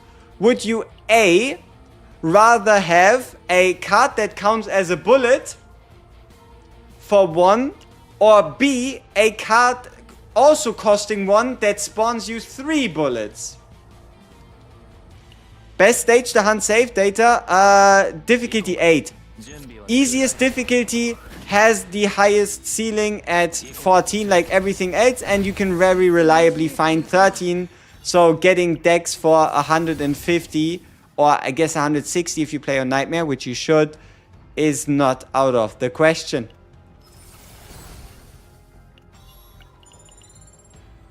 What's the point in fighting in question mark areas? I think it pushes your epiphanies a little, if I'm not wrong. Like if you are actually fighting fights, you get like charged up epiphanies. So you get more epiphanies throughout the duration, and also sometimes you get both a reward and credits rather than either reward or credits. What team to speed? Easily farm chaos? Any single target character is really damn good here. Honestly. Any character that's single target related has a real advantage here. Obvious characters like Renoa, Kairon, Rin with their void damage. Even Tressa, big advantage as well. Passion characters, due to it being void passion also. But yeah, that's kind of it, I think.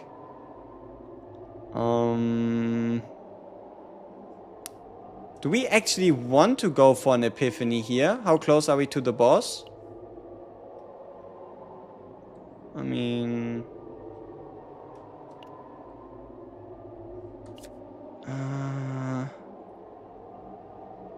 stress increase or decrease would also be kind of useless. I mean, I guess we just go for an epiphany, why not?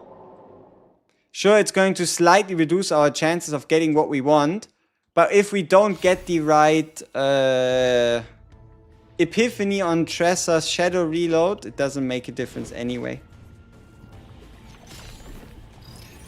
Do you know that there's a website that gives the outcomes for all events? Yeah, I've seen it, but honestly, it's too bothersome. You know, the same way the devs have introduced or are working on a SaveData calculator because you have to go to an external website. That's kind of the same feeling, right? It's just extra steps that, as long as you play Chaos enough, aren't useful. Because I basically know most of the outcomes by heart anyway, so there's no point for me going to one such website.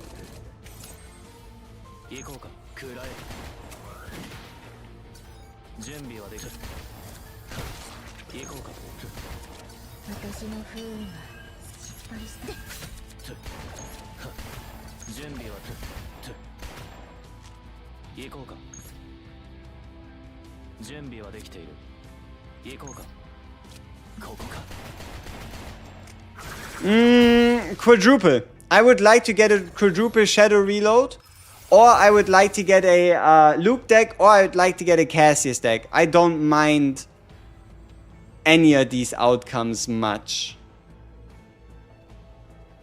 Yeah.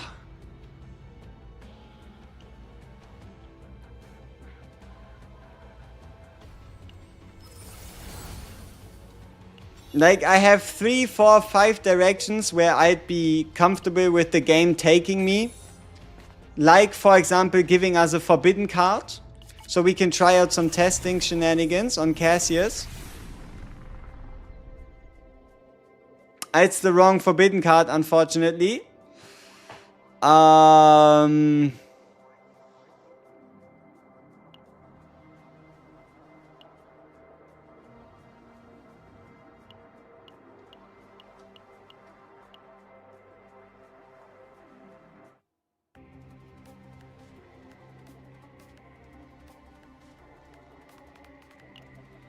Oops. I did not intend to pick this. But also, I think it's the most tame debuff out of all of them. No, my plan is I'm actually looking for the oath of Yada Yada. Here, this one I'm actually looking for. The Guidance of Futility. When drawing by an ability, heal 40%, decrease stress of a random combatant by 1. That's what we're actually kind of looking for. Because I just want to have it on Cassius to test the theory in regards to Shadow Reload. Though sure, yeah, there would be easier ways to test it.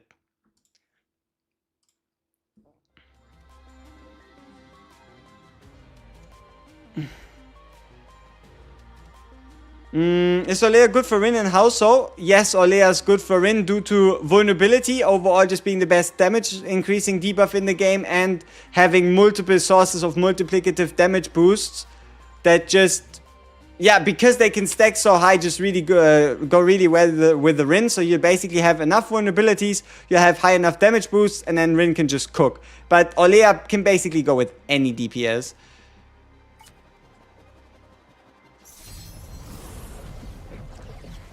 Yeah, you might be sure that it doesn't work, but what if it does? You know?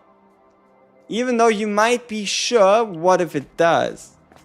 Would you rather take Rin or Olea dupes for that team? I'm not the greatest fan of Rin dupes, honestly, but I'm also not the greatest fan of Olea dupes, so I would like to get other characters' dupes. Though Olea's 4th dupe is quite decent.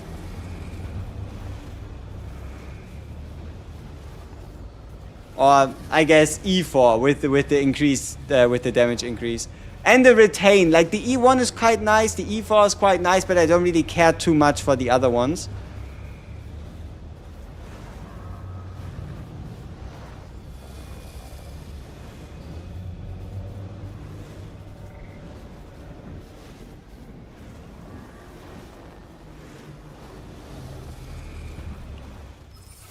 Rito specifically says when healed by a skill card, passive heals like Forbidden Card and Cassius Epiphany that heals on quest completion. Still doesn't stop me, because I can just, for funsies, run a Cassius, or I can just swap in a Mika instead of Cassius for the deck at the end of the day, right? It's just one of those things that, hey, if they work, I take it. If they don't work, I'm not too soul crushed about it, you know?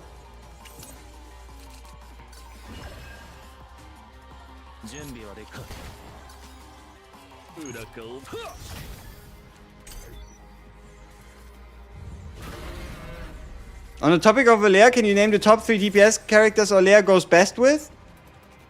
Barrel.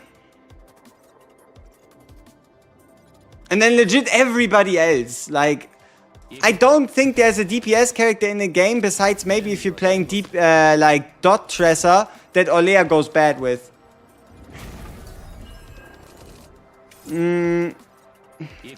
Best gear set for Khalib. I mean, these bullets don't do shit. Just a little awkward.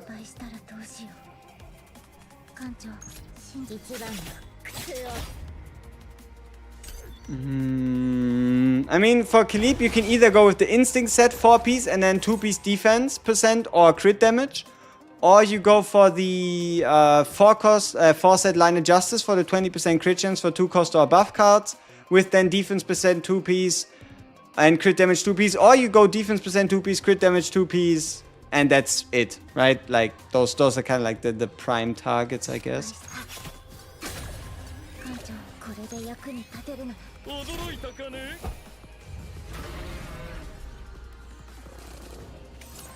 When is the huge update? 3rd of December.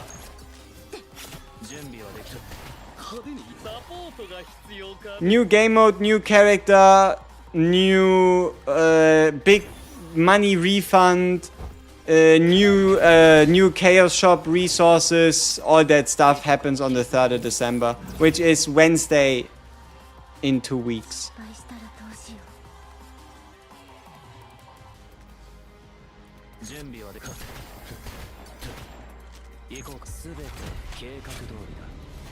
You don't want to wait? Is that bad? No, everybody thinks like you do. I don't think anybody wants to wait, but sometimes that's not how life works, is it?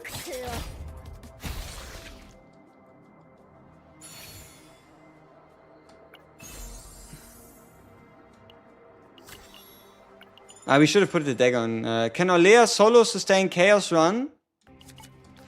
Before the zero system changes or without having a maxed out zero system, I would say it depends on the difficulty.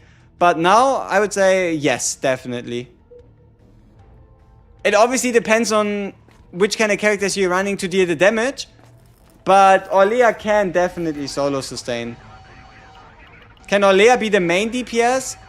If you build her very specifically, and if you either have her exclusive partner or you're running her with a off character partner, like a character that gives attack instead of her only getting defense, and you build her with crit chance, and you build her with damage, and you have potentially some epiphany, ego manifestations, which you don't need but could be useful, and you have a potential invested, I don't see a reason why she couldn't be a main DPS.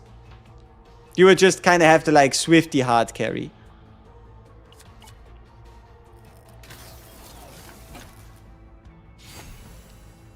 Can you see my Luke stats? Sure.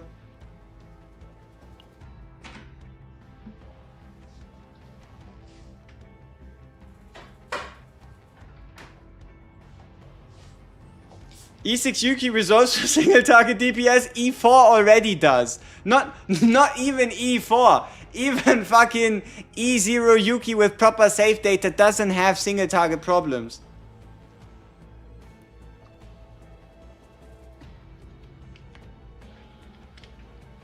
For save data farming, if you don't get an early epiphany and you don't get a good run, just escape. I gotta be honest, this is the first time I'm ever doing it. It is probably the, like, it depends. If you're farming for 3-4 different outcomes or you don't know what you're looking for, just play the damn game, right? Just play the damn game, enjoy it, have fun. If you are farming for a very specific multi-copy setup and you know that you want to maximize your time as much as possible, then yes, right?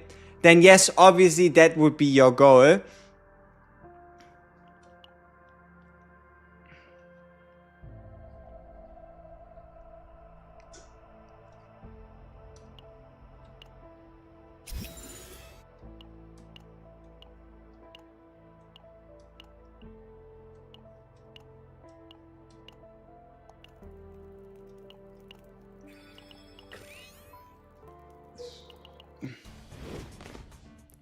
You can build this order damage 4 piece or 2 crit to attack piece. I'm running order 4 piece.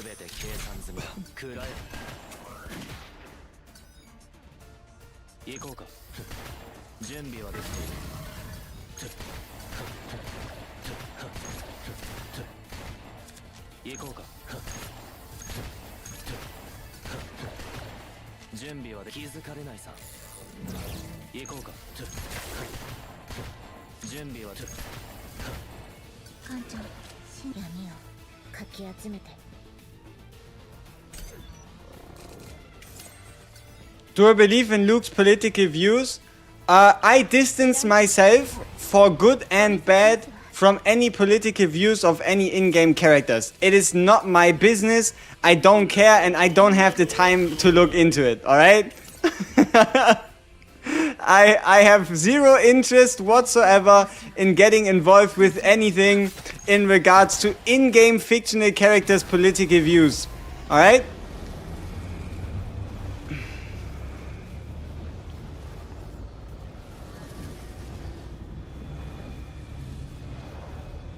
That should be a lot of damage, no?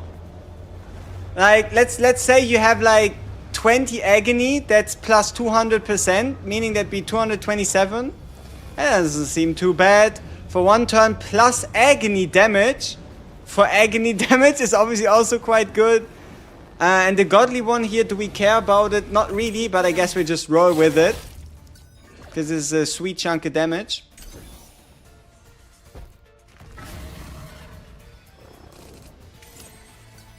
But do you have anything to say about what Luke said about Yuki yesterday during his live stream?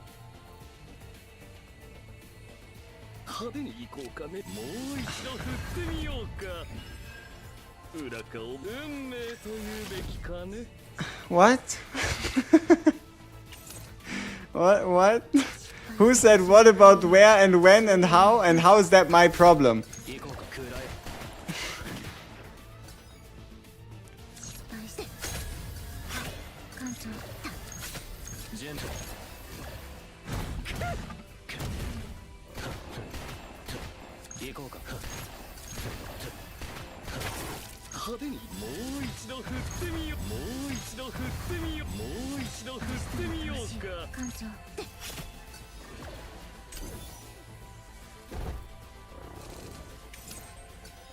How long does it take to reach level 40 without max refreshing?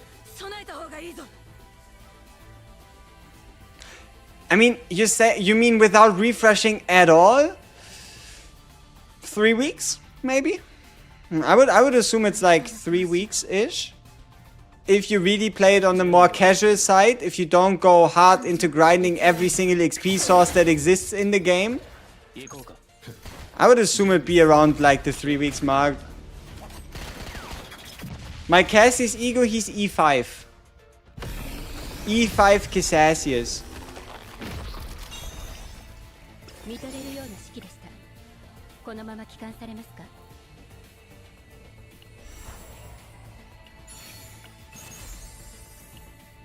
You know what I also kind of feel like? Maybe you actually get the best decks by just playing the game. You know?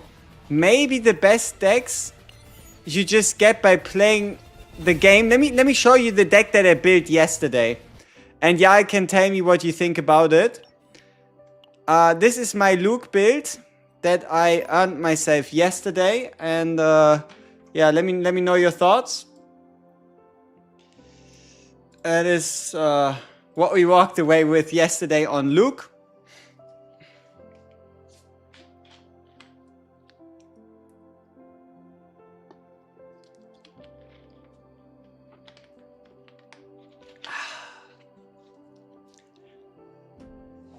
Zoom in on the moves. I mean, alright.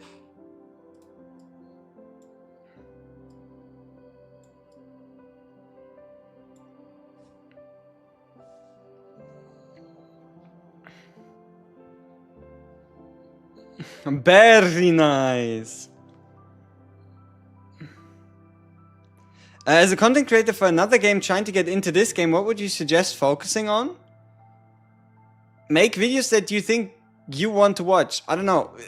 If you find an issue in the game that either hasn't been explained or you think you have a perspective on that helps people, prevent people from like making mistakes, or you found like a funny build, come just show it off. How do you use the 9-cost card? See, that's the fun part. Luke doesn't have to be the one drawing cards, right? Like, just because the character doesn't draw cards doesn't mean it's useless. And look at this. We are, in fact, drawing a card, you know? with the draw one Godly Epiphany on Stealth Reload. Oh, and the items are quite good as well. Let me show you those.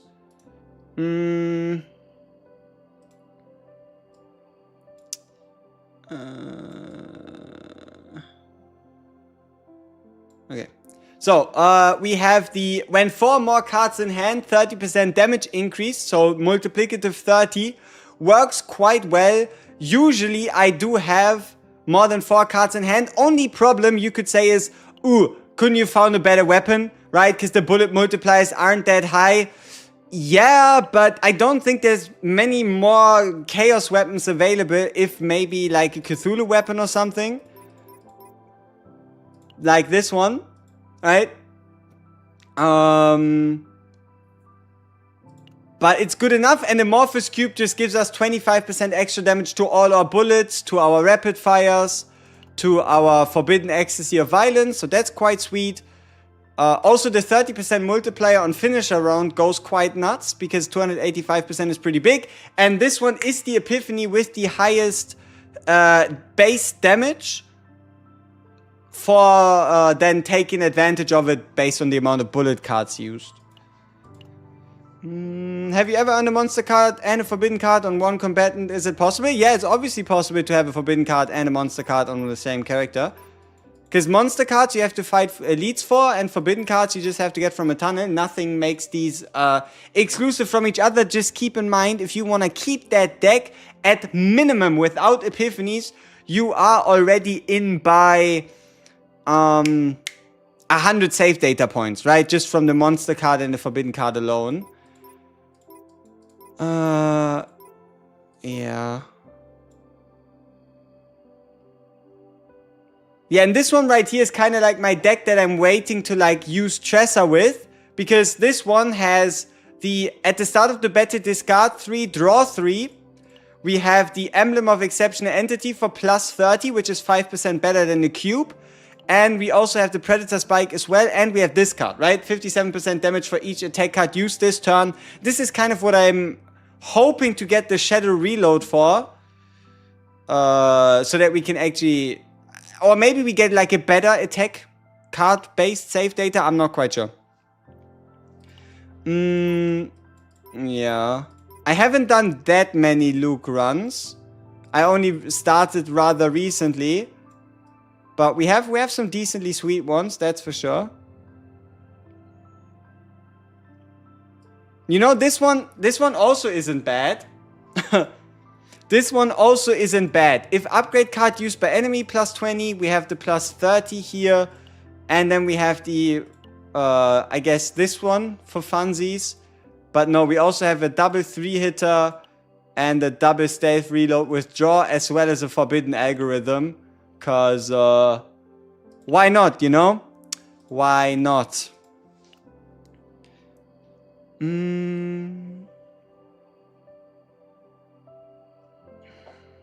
Should I go 9-cost Forbidden card, Renoa, or Eternal Hunger? Both work great since Nia can discard and draw, I'm not sure. I don't think you'll ever get the choice. Like, if you can...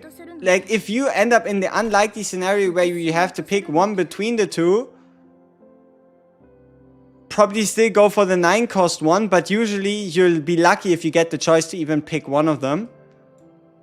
Now, something I'm curious if, did I ever make it out of a chaos with an unlocked futility upgrade card?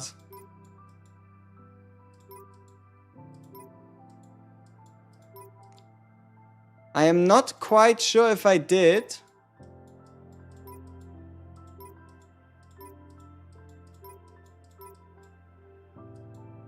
Okay, these, no, there's some more seasonal save datas in here.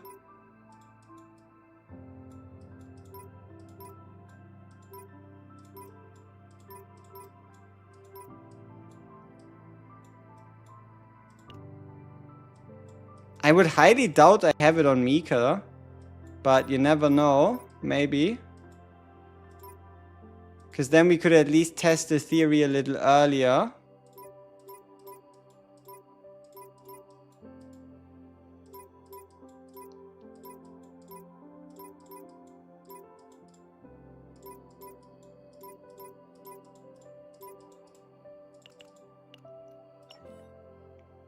But yeah, no, I mean, I guess I could show you a little bit of action, right? Everybody likes to see a little bit of action. And a lot of you were asking me on the 9 out of 9 fight. I don't really intend to turn it into a video, but we can do a quick 9 out of 9 clear here. It's not going to be a turn 1. It's not going to be like a turn 2. It's also not going to be a turn 3. But it is going to be a pretty straightforward fight. Yeah. Though, big problem. I might have taken most of the gear of my people. So that could pose a little bit of an issue, you know. Could pose a little bit of an issue in terms of surviving against that guy. But we can also just swap these pieces. You know, what I was kind of hoping for, but then in the hype of like the cost reduction and such, kind of forgot, was gear presets, right? Like the ability to designate 6 pieces as a loadout. It's nothing new. It's not a revolution. So I hope we get that sooner than later. Because the clicky is a lot. Huh? It's a lot of clicky. Yeah. Do I have any Lucas save data that I really care about? That I want to use here for some reason?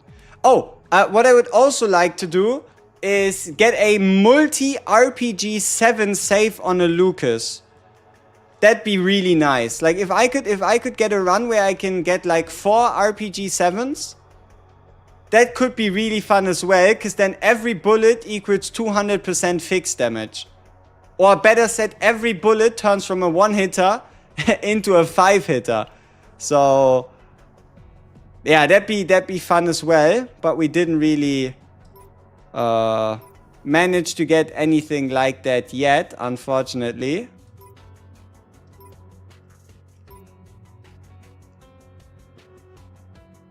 Oh yeah, this one has some really disgusting AoE damage. Look at this. Have you ever seen a card with a 516% base multiplier? Like 516% base? Nothing on top?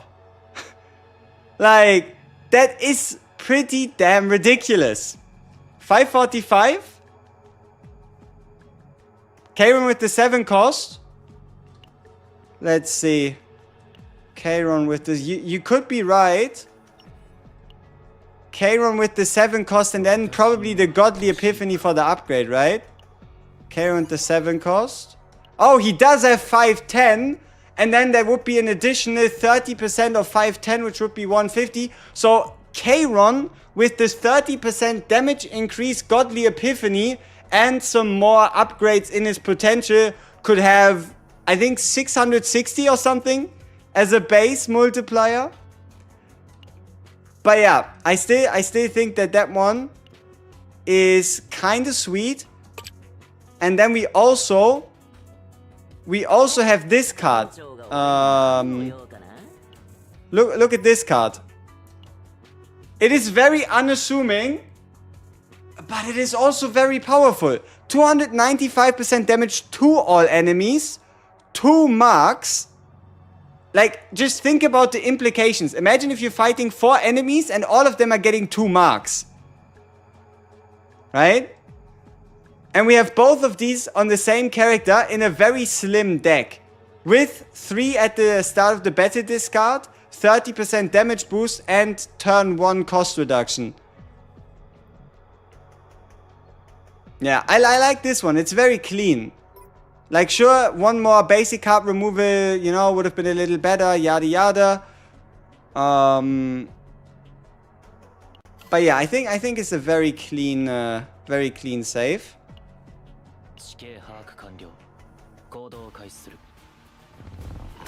What are the best teams for Renoa? Anything featuring either Nia or Cassius on Renoa, and then maybe something like a Ray goes quite hard. Alright. So, let's see what we can do here. We already have ourselves a Dance of the Demon, which is nice. So let's do exactly that.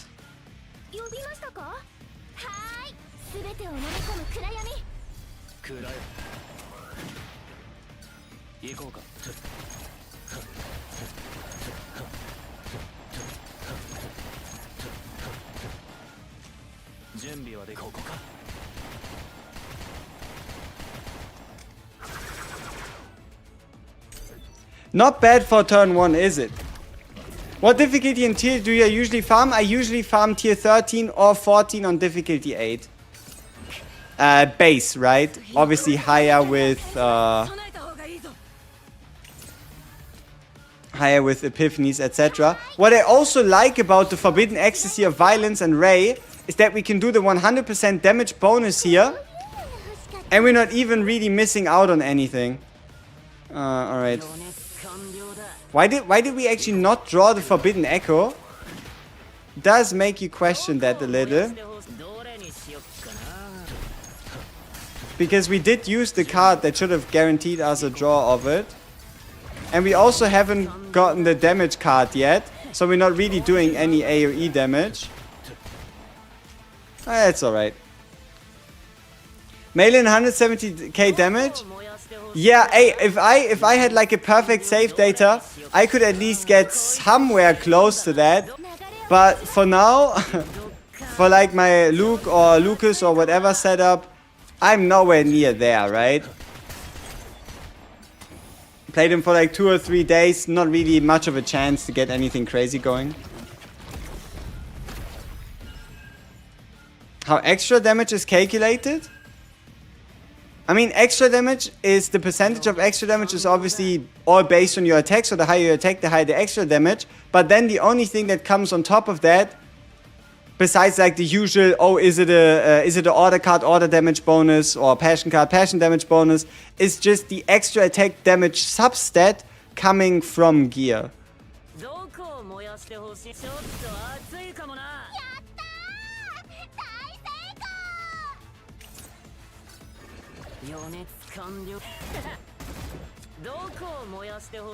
Do we need to draw one here? Not that we could actually do anything with it.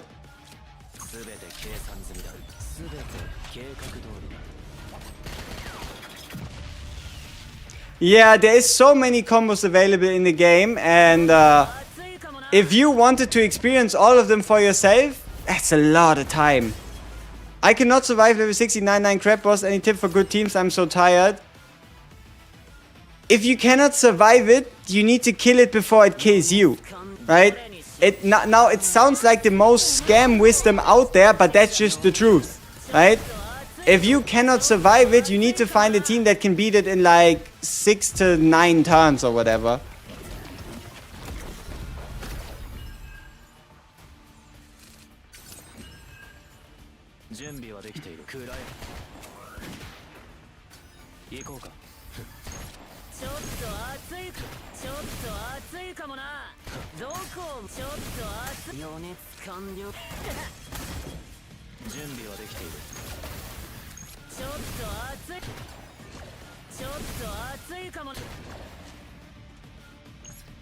I really like Luke's draw 3. I'm a big fan of Luke's ult. It costs you 5, does damage, and draws you 3. I mean, that is just sweet.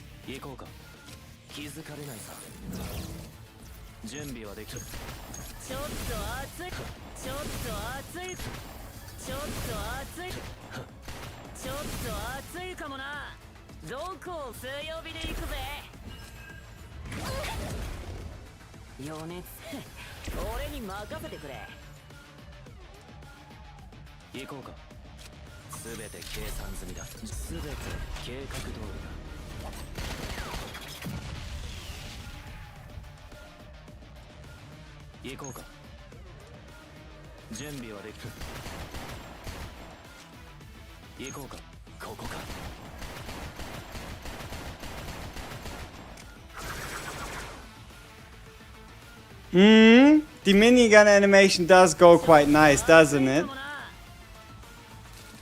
He's having fun, having the time of his life, you know?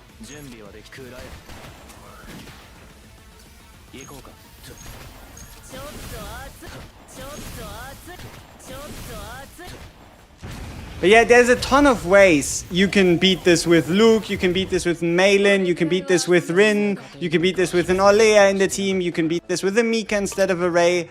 Like, there's so many ways you can play this.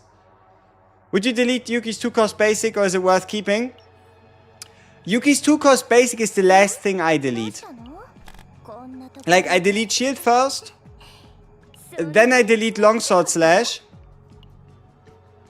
It just really depends on what is your synergy with the build, and does it work with your gear. Like, for example, if you're running 1-cost gear set, why would you keep rapid slash? But the main idea is if you run a Rei and a Yuki, getting a 150% damage bonus on the damage of on 264% as a basic attack, and then getting a further 30% multiplier from it being an inspiration just leads to an easy 600, 700, 800% damage from a basic, which can really help Yuki just deal some more single target damage in certain scenarios. Can you beat this with Renoa? Yeah, you can beat this with Renoa. You can beat this with a lot of people. I just don't know if my Renoa currently is invested up to standard. And also, I don't have a Renoa season save data.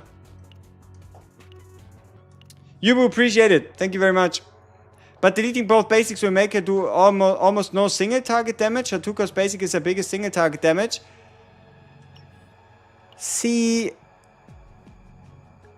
how about you just push the multiplier of her AoE cards to 1000% plus, and then you'll be fine.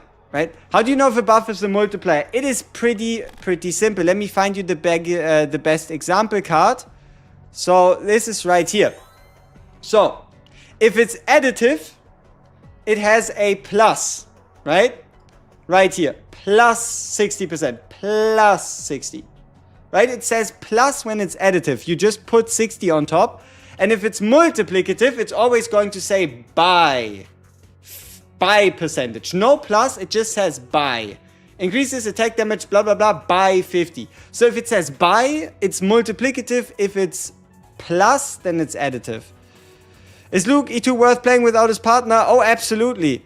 If you just want to run someone on a Luke that's not his partner, a card is really good. Like, Carity works, a card is really good. And if you just want the biggest amount of like raw value from an ego skill, or ego skill, you just go for draw 2 drone deployment.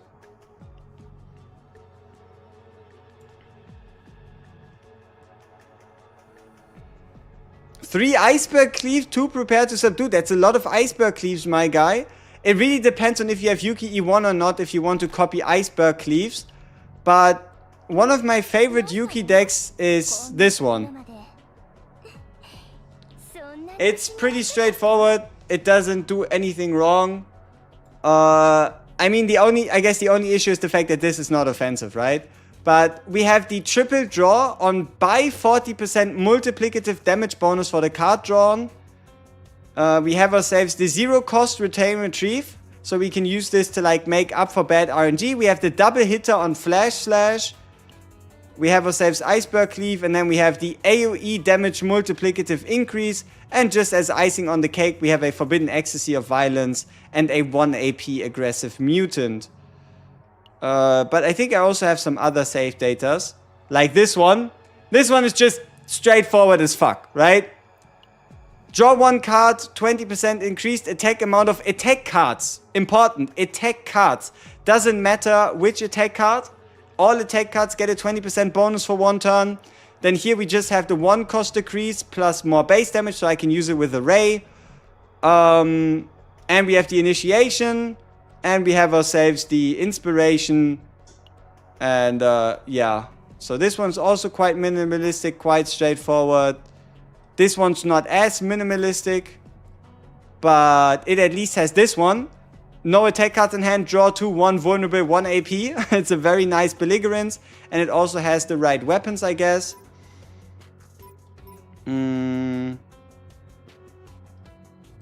Let's see. Overwhelm also goes quite nice on a Shizuru sometimes. Or like this, 1-cost double hitter because it's Godly Epiphany reduction by 1. Yeah, there's a lot of things you can and can't do.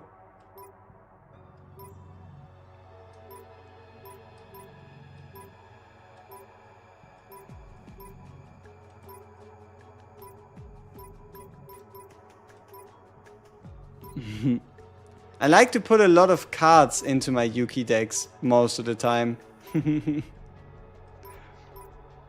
This one here at least has AP, which I think is kind of sweet as well. 40% plus AP.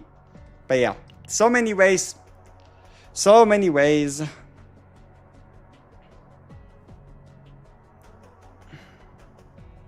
Can Yuki work E0 without signature partner? Absolutely. Just give her a Lillian. Just give her a Lillian and you should be fine. And if you can't give her a Lillian, I guess you either give her the bear or you just give her a Ratoshka. Doesn't really make too much of a difference. What teams? Ray, Mika, Yuki. Ray, Yuki, Cassius, Ray, Yuki, Nia. Ray, Kalib, Mika, Ray, Yuki, Mika, obviously. No, Kalib, Yuki, Mika. Like there's a lot of variants, right? There's a lot of teams you can play with her. Depending on if you want her. Or obviously Veronica, right? Veronica. I'd probably go for Briar. It's more game-changing than a Zeta. Too many units, too much, not enough money to invest. Yes, but at least that's going to get addressed in a week and a half, right? Oh, we haven't even crit the run yet. Is there any point to us continuing this run? Is there anything we could chase here that's like interesting? We do have ourselves an unlocked monster card. We need more supports. We'll get them. We'll get them. But also supports have a lot of value. Because every team wants them. So they obviously need to be a bit more sparingly with them.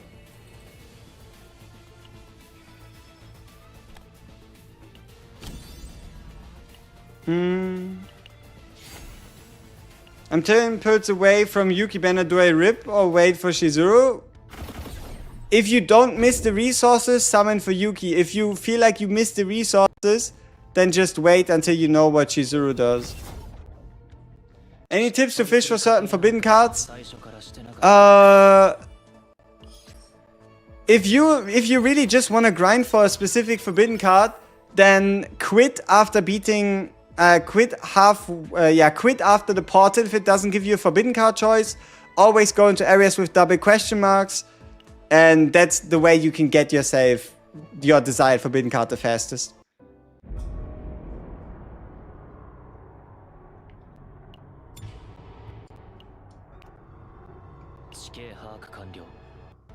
At what level should you build a second team? Whatever level you are, when there's only like 2 or 3 days left on a hyperspace basin. Which is better? A very good deck, bad gear, or decent deck, good gear? Depends on how bad the deck is. Usually, for most characters, if you have the right epiphanies, that's more important. But offensive gear can help out quite as much as well. It's a question of a little bit more specific than being answered with yes or no. Tier 15 is the highest we can get at the moment, yes. Unless for some reason in the zero system, you going to a planet level 130 and above, which I haven't yet seen, yields you more for some reason. Huh? I don't know. That'd be like the only thing. If maybe you can go in the zero system to like level 150 and the level 150 planet provides you with tier 15 base. Okay, people, where's the double question mark? Is there truly none here this time? Or am I again just a little lost?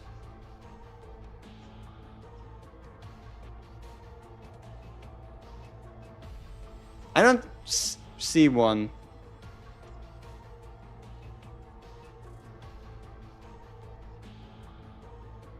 Yeah, I'm just making sure, you know? I'm just making sure I'm not missing the obvious. So there shouldn't be any here, which means we can go for the route of as few campfires as possible. Which means if we wanted to go past here, down here, up here, and then down here again, we can escape as many campfires as possible. Good stuff. You had it occur when you don't see the 2? Oh, absolutely. But at that point, it's luck rather than certainty. So if it happens, it happens. If it doesn't happen, what can I do about it, you know?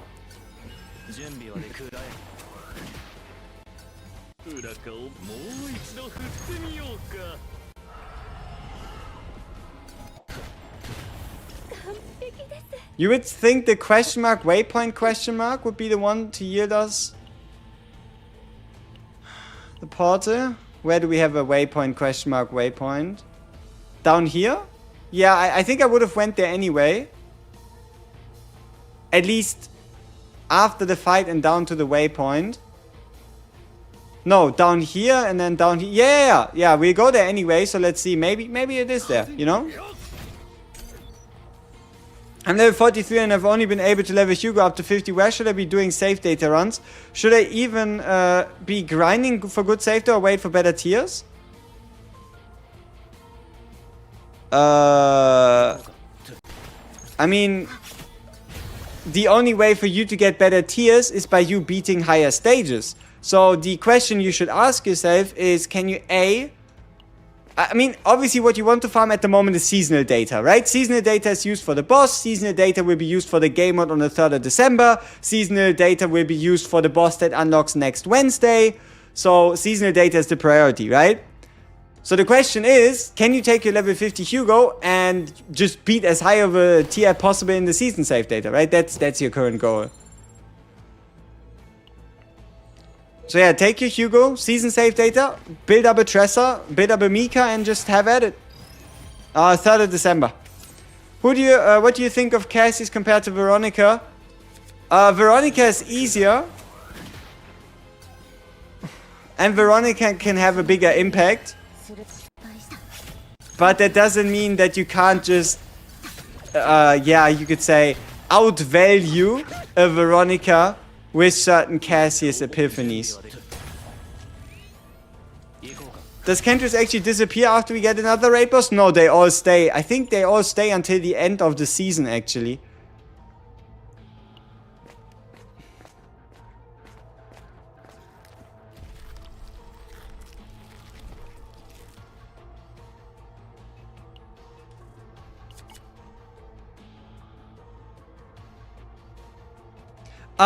There's a lot of people that are aiming to get their Renoa above 60, and it is certainly possible.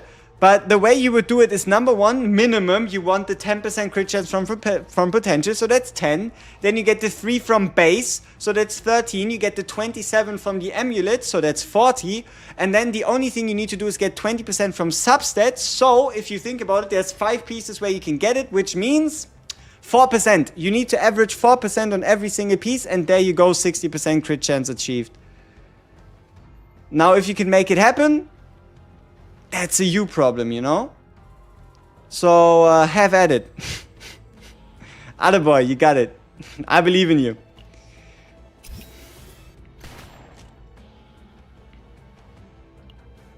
But yeah, that's the easiest way you can think of the 60%. My Veronica just hit for 6k and she's sub DPS. Can't compare to Cassius, come okay. I mean, there is a Cassius sub DPS build that could rock your world by having Cassius run the 000 quest and the 000 quest doing more damage the more cards you play, and you then playing a Tressa build that spams out a bunch of Tressa daggers that allows Cassius's 000 whatever the fuck card to all of a sudden deal 4000% damage, and if you have him in a DPS build, he's gonna snuff out of Veronica, right? It's all a question of setup and what you're dealing with, right?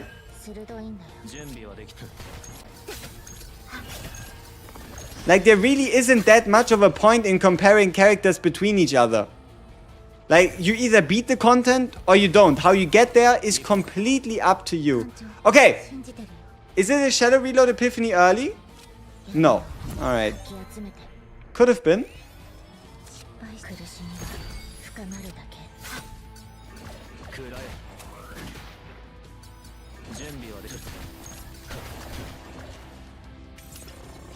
Ooh.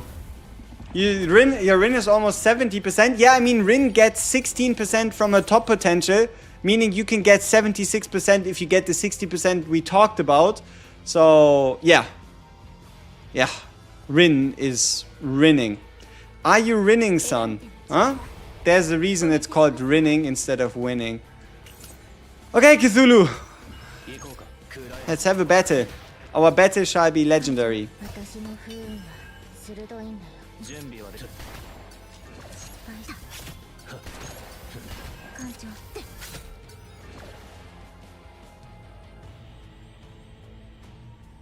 Is there a point to us shuffling? Every day I'm shuffling. Probably no point to doing so. Boop. Boo! Ah, shut up. Yeah, I mean, okay, it wasn't the best wordplay ever. But hey, come on. Hey, we draw fear again. Let's go.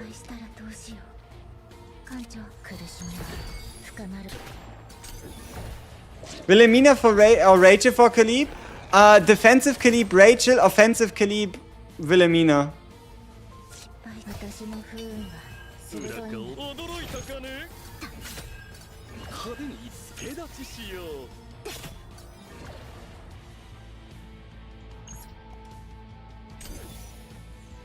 Do I have a Rin Annihilation deck? Yes, but I don't think I have a seasonal Rin Annihilation deck at the moment. I have one, but it's not a seasonal one. I haven't played a lot of Rin since the season, but every time I did, I was just dominating, and that's just the way it goes, you know? That's just true Rin gameplay at its finest.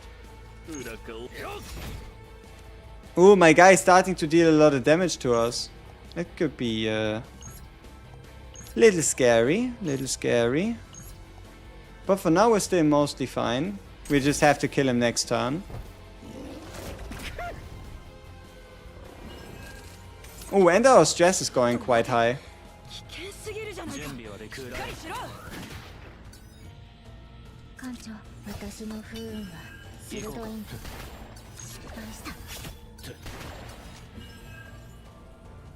What did I use first?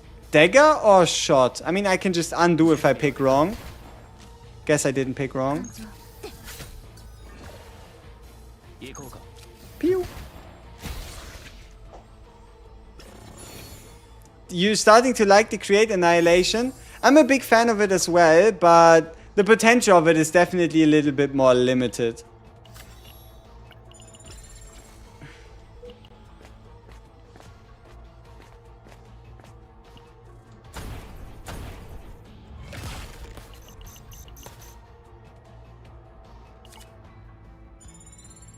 How can you guarantee? You can never guarantee encountering him, but if you don't play on Nightmare mode, you're very, very, very unlikely to encounter him. So the only thing you can do is Nightmare mode and play as many fights as possible. Right? Because he can only spawn after a fight, so if you're always dodging fights, you will never see him. And if you don't play on Nightmare mode, you never see him in the first place. Beep, bop, boop.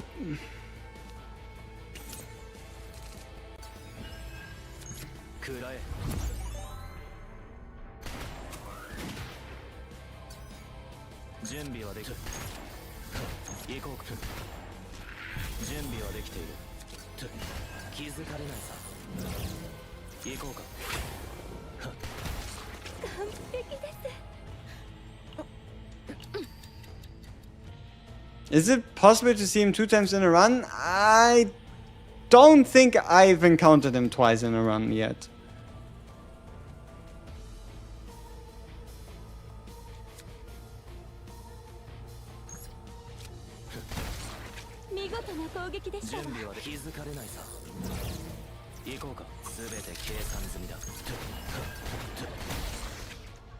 What is this team comp?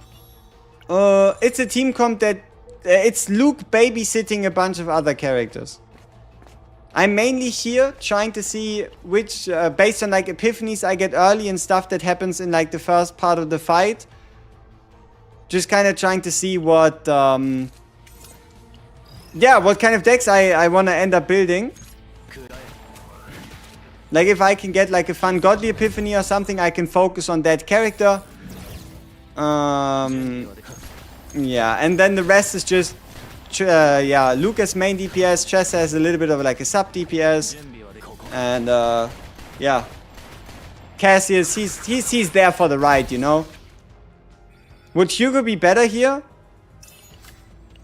I mean, I think Mika would be better than if you're playing for safety. Sure, putting like a Hugo instead of Tressa and like a Mika instead of Cassius, sure. You're going to be having a safer team and easier time. But I'm pretty confident in our chances beating it with the team we have going right here. A mouthful. Alright. Does the hourglass... oh yeah, it's full. It's on daily reset, full refresh.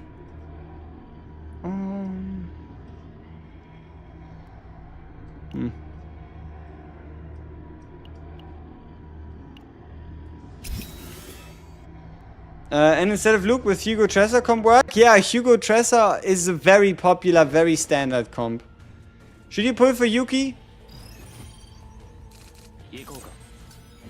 Only if you like her. She's by no means game breaking, and her entering into the standard pull and you getting her later doesn't really change much.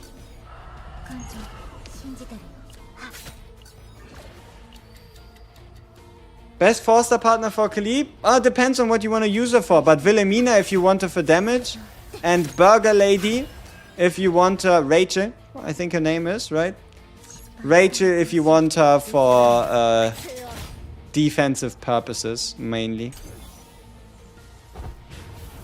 She's Gunnar bait? No, she's just a good character.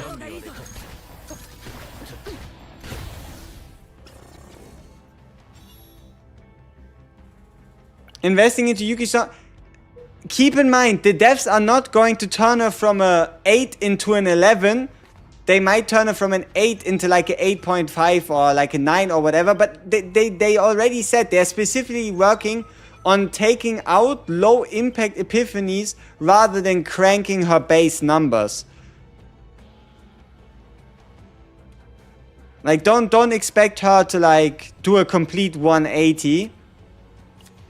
But what the devs did say, it just made sense, and it's kind of what I thought as well. Because there is a lot of parts in Yuki's kit that if you do them a little too much, all of a sudden you have yourself a game-breaking unit on the hand. You always have to be very careful with AoE damage dealers, because if an AoE damage dealer becomes too strong, why would you play single target? Do you think Luke or Hugo works better with Tressa? In a chaos, Hugo definitely. Outside of a chaos, I'm looking for a very specific build synergy. I can pull it up once more. I'm looking for multi-shadow reload to create more shadow daggers to get more bullet shots. Right? That is what I'm waiting for. That is what I'm looking for. So, yeah, I want this. I want like a 40 hitter, 50 hitter. I don't know. I want a ridiculous amount of hits on Dance of the Demon. Not because it's meta. Not because I know it does crazy things. I just want to see Luke shoot and never stop. That is kind of the main goal here.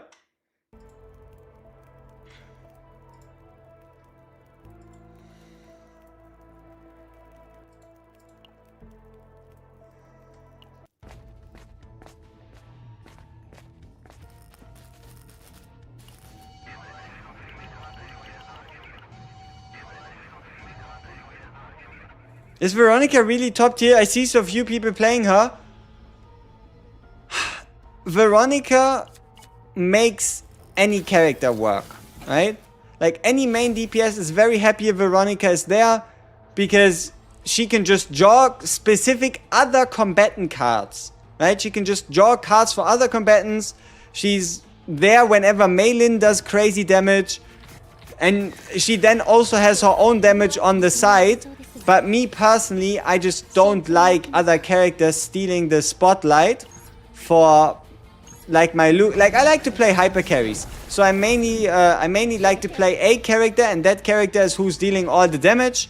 So I don't really like Veronica just coming in and everybody being like, oh, it's a Veronica carry, you know? But no, Veronica is really damn good.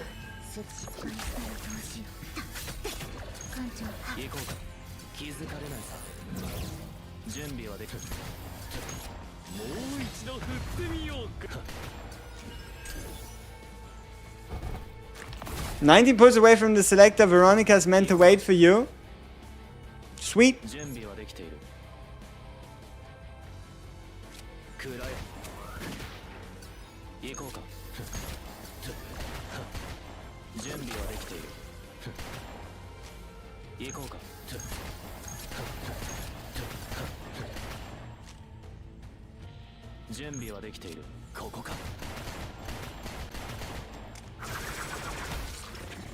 Is the maximum copy of a card 2? No, 4. You can have 4 copies of a card.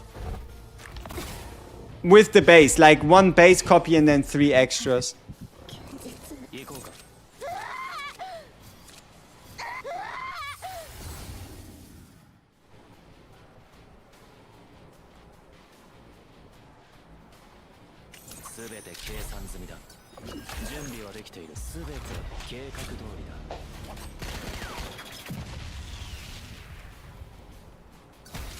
You can't get more than 4. There is no... there are no events that allow you to copy more than 3 times. What the hell, Tressa? She doesn't like you viewing her as being too innocent, which is why she's turning things up a little bit, right? It feels even fairly bad to a degree if it happens to, let's say, like in Nia or Veronica. You're kind of like, I didn't know you like that. What are you doing, you know?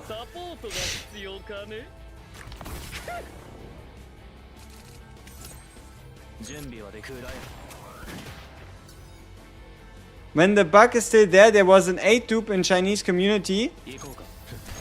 I wonder how they achieved that though, because it's not like you can get more copy opportunities even with the bug. Passion healer soon? No. Maybe season 2, but season 1 for sure probably won't contain a passion healer.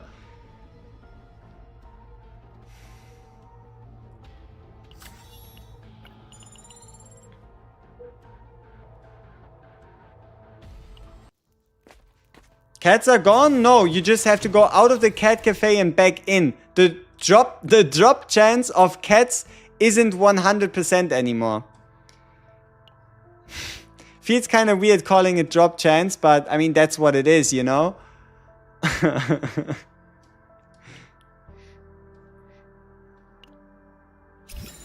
What does a cat do? It boosts your mood. In real life. Yeah, so it's an IRL buff to your sanity. Pretty overpowered if you ask me. You lost the cat 50-50? Ah, damn. If Mika was passionate, then maybe Lin would deal 1 million damage.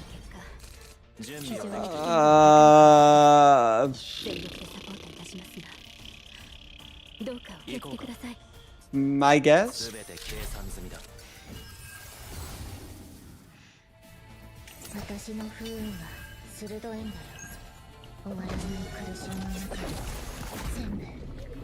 I'm in constant mind break mode though. That's tough, my guy. I hope you recover. Just play a bunch of cards and break out of it.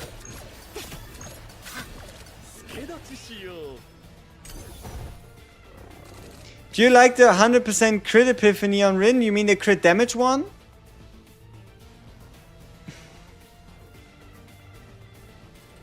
I think it's okay. There's definitely better ones, but I think it's okay.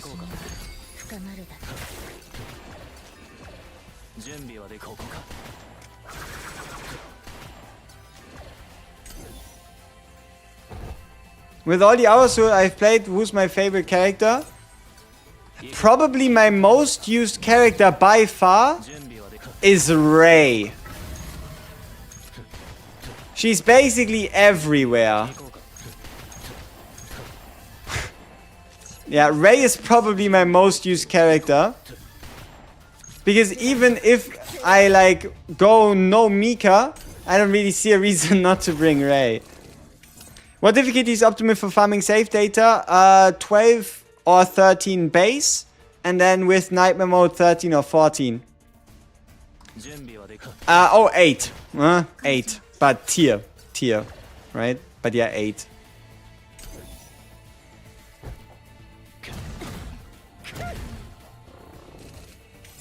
The cats are just gone, you just check. You just have to refresh, my guy. Yeah, just have to refresh. And you shall find cat salvation.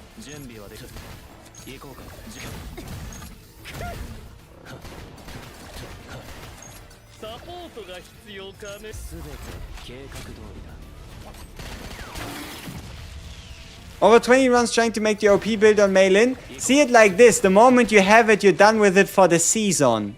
Right? The latest update for the game video you posted, is it only for the 3rd of December? It looks like it. It looks like they basically gave us like a 10-day notice for the next update. And I don't think anything else happens until then.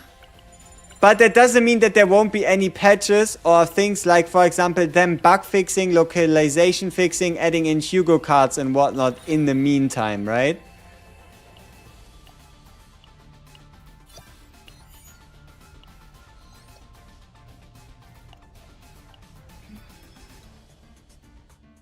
Cat drop rate nerf is quite the apocalypse we all must endure. Yep. Luke is fun. Yes, yes, he is. He truly is. One of the most solid damage carries. If you want to play Chaos relaxed and easy.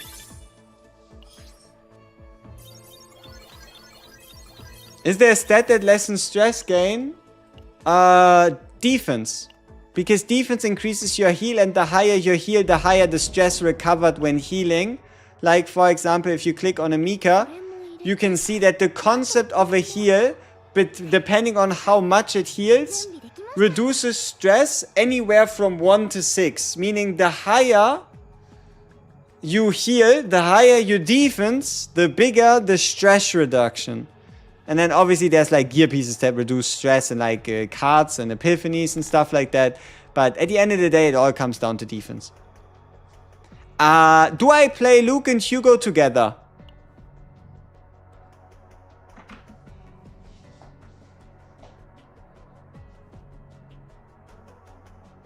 Do I or do you? Because yes, you can absolutely play Luke and Hugo together. You can just use Luke to give you some bullets, so you can shoot some stuff, and then you can use Hugo for the follow-ups. But me personally, I am not. They are absolutely pairing well. And if anybody thinks, oh, he just hasn't summoned enough, that's why Hugo isn't here, trust me, he just doesn't want to come home, alright? He just doesn't want to come home, and I don't mind it, alright? If he doesn't want to come home, then, you know, that's his decision. I let him... I don't know, I let him make that decision whenever he wants to. I let him make that decision whenever he feels like it's time. Why don't I ego up? Because I don't need to. I can do whatever I want with the Renoa, with Renoa being E0. I can do whatever I want with the Kayron being E0. I can do whatever I want with the Khalid being E0, Elea E0, Veronica E0. But it's also for, if I wanted to make like a video featuring like a Maelin, Magna, Haru, having a game-breaking character and character-changing whatever epiphany is just not a good look. At least not like month after launch. The only reason why Luke and Rin are E2 is Rin because I'm a Rin main and I wanted to see how this epiphany works. this ego manifestation works, and I can tell you, it's okay. It's not the craziest thing in the world. At least the E1 damage boost is quite sweet. And I wanted to test out Luke, E2, with his partner, and I do not regret it one bit. There were also some of you that were asking below one of my videos, why the hell did I do this? Buy a Luke dupe. And I'll be honest with you, I am not regretting it one single bit. You even got extra Lucas ego after E6. Wanna know what's crazy? You're going to get a new currency after the update on the 3rd. No, wait, not the 3rd, but in the future, where you can use additional dupes past E6 to buy more dupes and other resources. But yeah, it really seems like, as crazy as that sounds, getting characters, yeah, it should be for 4 stars as well. Yeah, anybody past E6 gives you a resource. We have to see how the system works, but they did mention that the shop is also going to have memory codes, which should be ego manifestations for characters. Loved your content ever since Silver and Blood. I have a Rin bit I want to show you, but I'm at work. How long will you stream? Do I send a pic on Discord? Yeah, you can send a picture in any chat on Discord. You can ping me in it, and I'll get to it whenever possible. If not, you could always also DM me if I take too long to respond. And appreciate it. Thank you very much, Chaotic Enjoy. Will it be 1-to-1? What do you mean 1-to-1? Obviously, a 4-star E7 won't be as valuable as a 5-star E7. And you get nothing for it? No, it's not nothing. If you read up on it, you realize that if you get a character to E6, you get 4. You get 4 of these currencies right here. You see these? You get 4. If you have a character past E6, you get 10.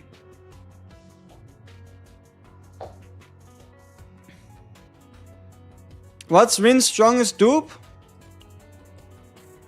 Call me crazy, but Rin's strongest dupe is her E1. Who's the best season pass partner to get? Nyx.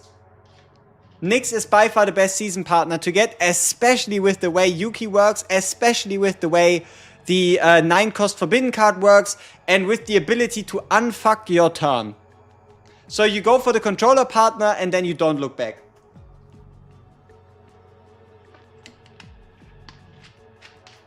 Prediction on Shizuru's kit. My hope for Shizuru's kit is that we get something we haven't yet seen, a mechanic we don't know about, and I mean, she's gonna be a DPS. We can once again do the website check just in case, but I highly doubt that a character that has that many offensive skills does not end up being a DPS, right?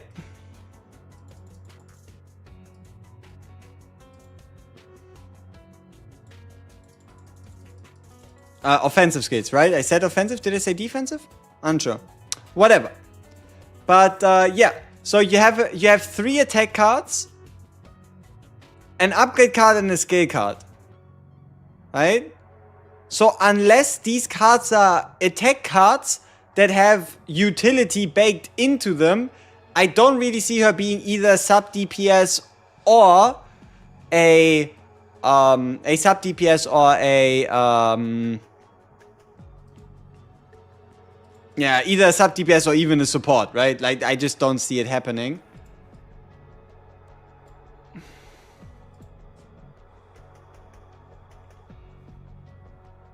I can't make Tressa work. She's so weak in high tier chaos? No.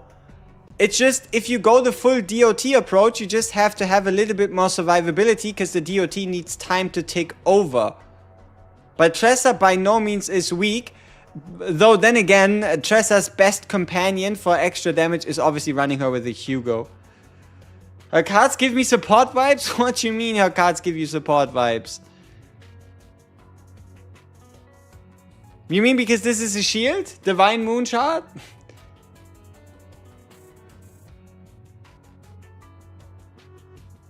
I mean, I guess at least to a degree we have a precedent in Ray who has 2 attack cards that both have a buffing effect in basic attack damage and morale boosting, but 3 is another step above that.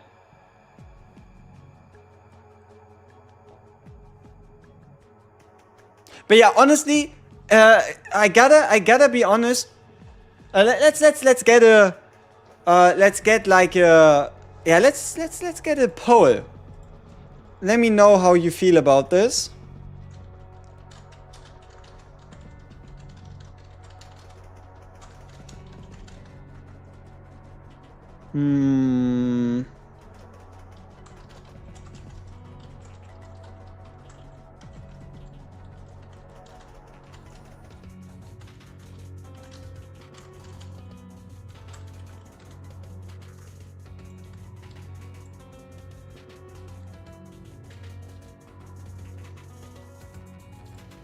Yeah, I would be very interested in seeing what y'all think about this. So take a look at the poll. Hey, W7R3, welcome to Senior Protoss, appreciate it very much. So, what would y'all say? How excited are you for a new character releasing in CZN with all the building complexities, with all the possibilities of finding synergies between neutral cards, character cards, very specific epiphanies, and epiphanies on the character themselves in comparison to just your more generic gacha games where characters are that much more straightforward, or to a degree a bit more straightforward? Because I gotta be honest, I am so interested in seeing what the devs come up with on pretty much every single character, because the potential drawing from a card game background is almost infinite, right? Like you could have like graveyard searches, you could have summoned creatures that, like, so long as the devs don't lose their creative touch in making characters different from each other, I don't see how a character can't be like hype, you know what I mean?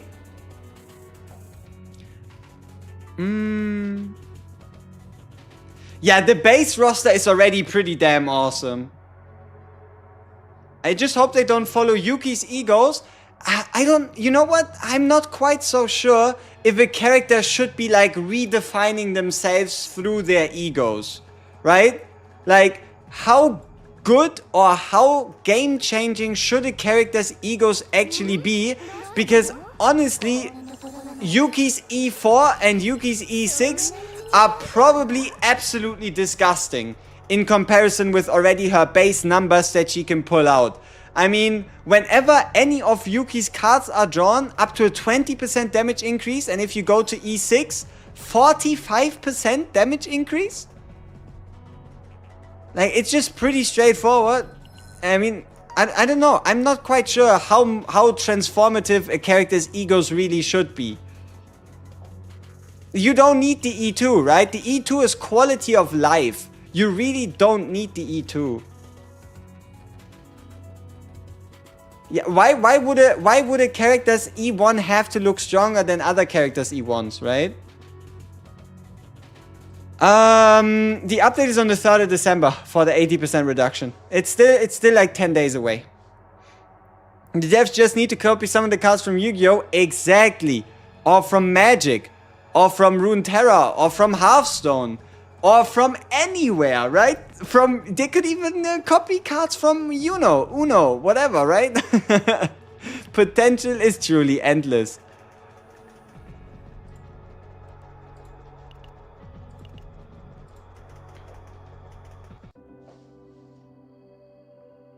I feel like we need more stickers. Look at this. Look at this right here. Challenge missions. Achievement goal. Boom. You get bells. You get a test subject flask. You get a Shizuru sticker. You get a dumpling sticker. Right? You get this sticker thing. The Space Arc defense, you get the Serenia sticker, you get the background, season limited background. So there's still some nice stickers in here. You also can get this one. The beginning of the disaster season limited reward. Wait. Hold up. What is this? What is this? Defeat question mark, question mark, question mark at the lowest floor of laboratory 0? Is that you need to beat difficulty 11 final boss?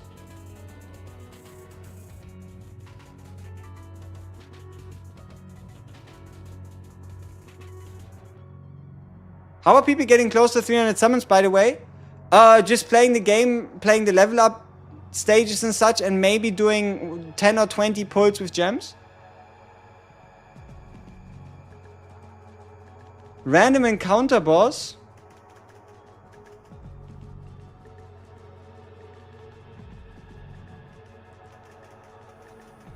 What do I need? I want this background now. What do I need to do? I had the HA card event encounter quite often already. But I need to do something specific there.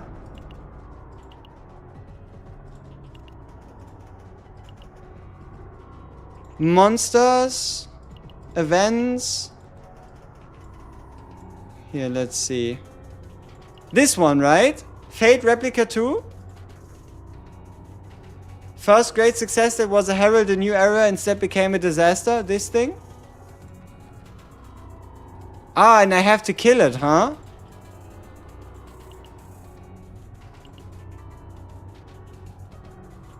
Have any of you seen any of these? Like, I swear I've played a lot of this season, but I've yet to encounter these. Huh. Huh. I mean, I did like 100+ runs. Hey. Hey. I did over 100 runs. Where are my memorandums? Scam.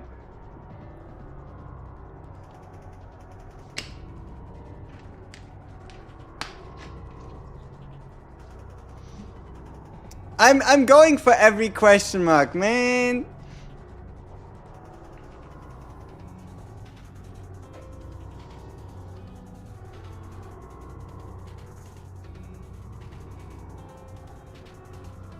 The researchers are only in difficulty 11 and 10 and 11?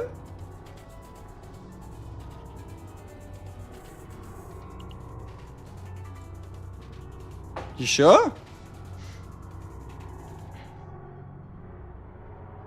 That'd be weird.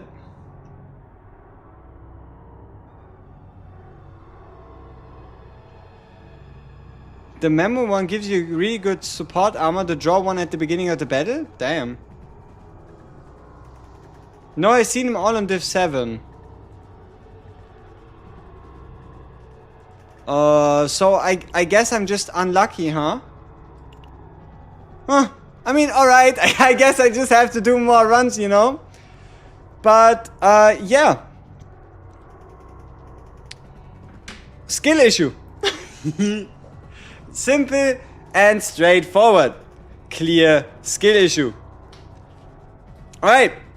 Yeah, I think we're getting to that 3-hour mark. I usually don't like to stretch things further than 3 hours. I'll have to see if I want to... yeah, I don't know. I think I have a video topic I want to discuss with you after the stream as well. And yeah, no, I appreciate all of you tuning in as always. If you haven't yet, you can subscribe so you don't miss the stream, don't miss the video. You can become a member if you truly feel like it. But no, thank you all so much for tuning in. As always, it's been a pleasure, and I hope you have a fantastic day. Get some fantastic decks, get some fantastic RNG, and every day brings us closer to Shizuru. Bye bye.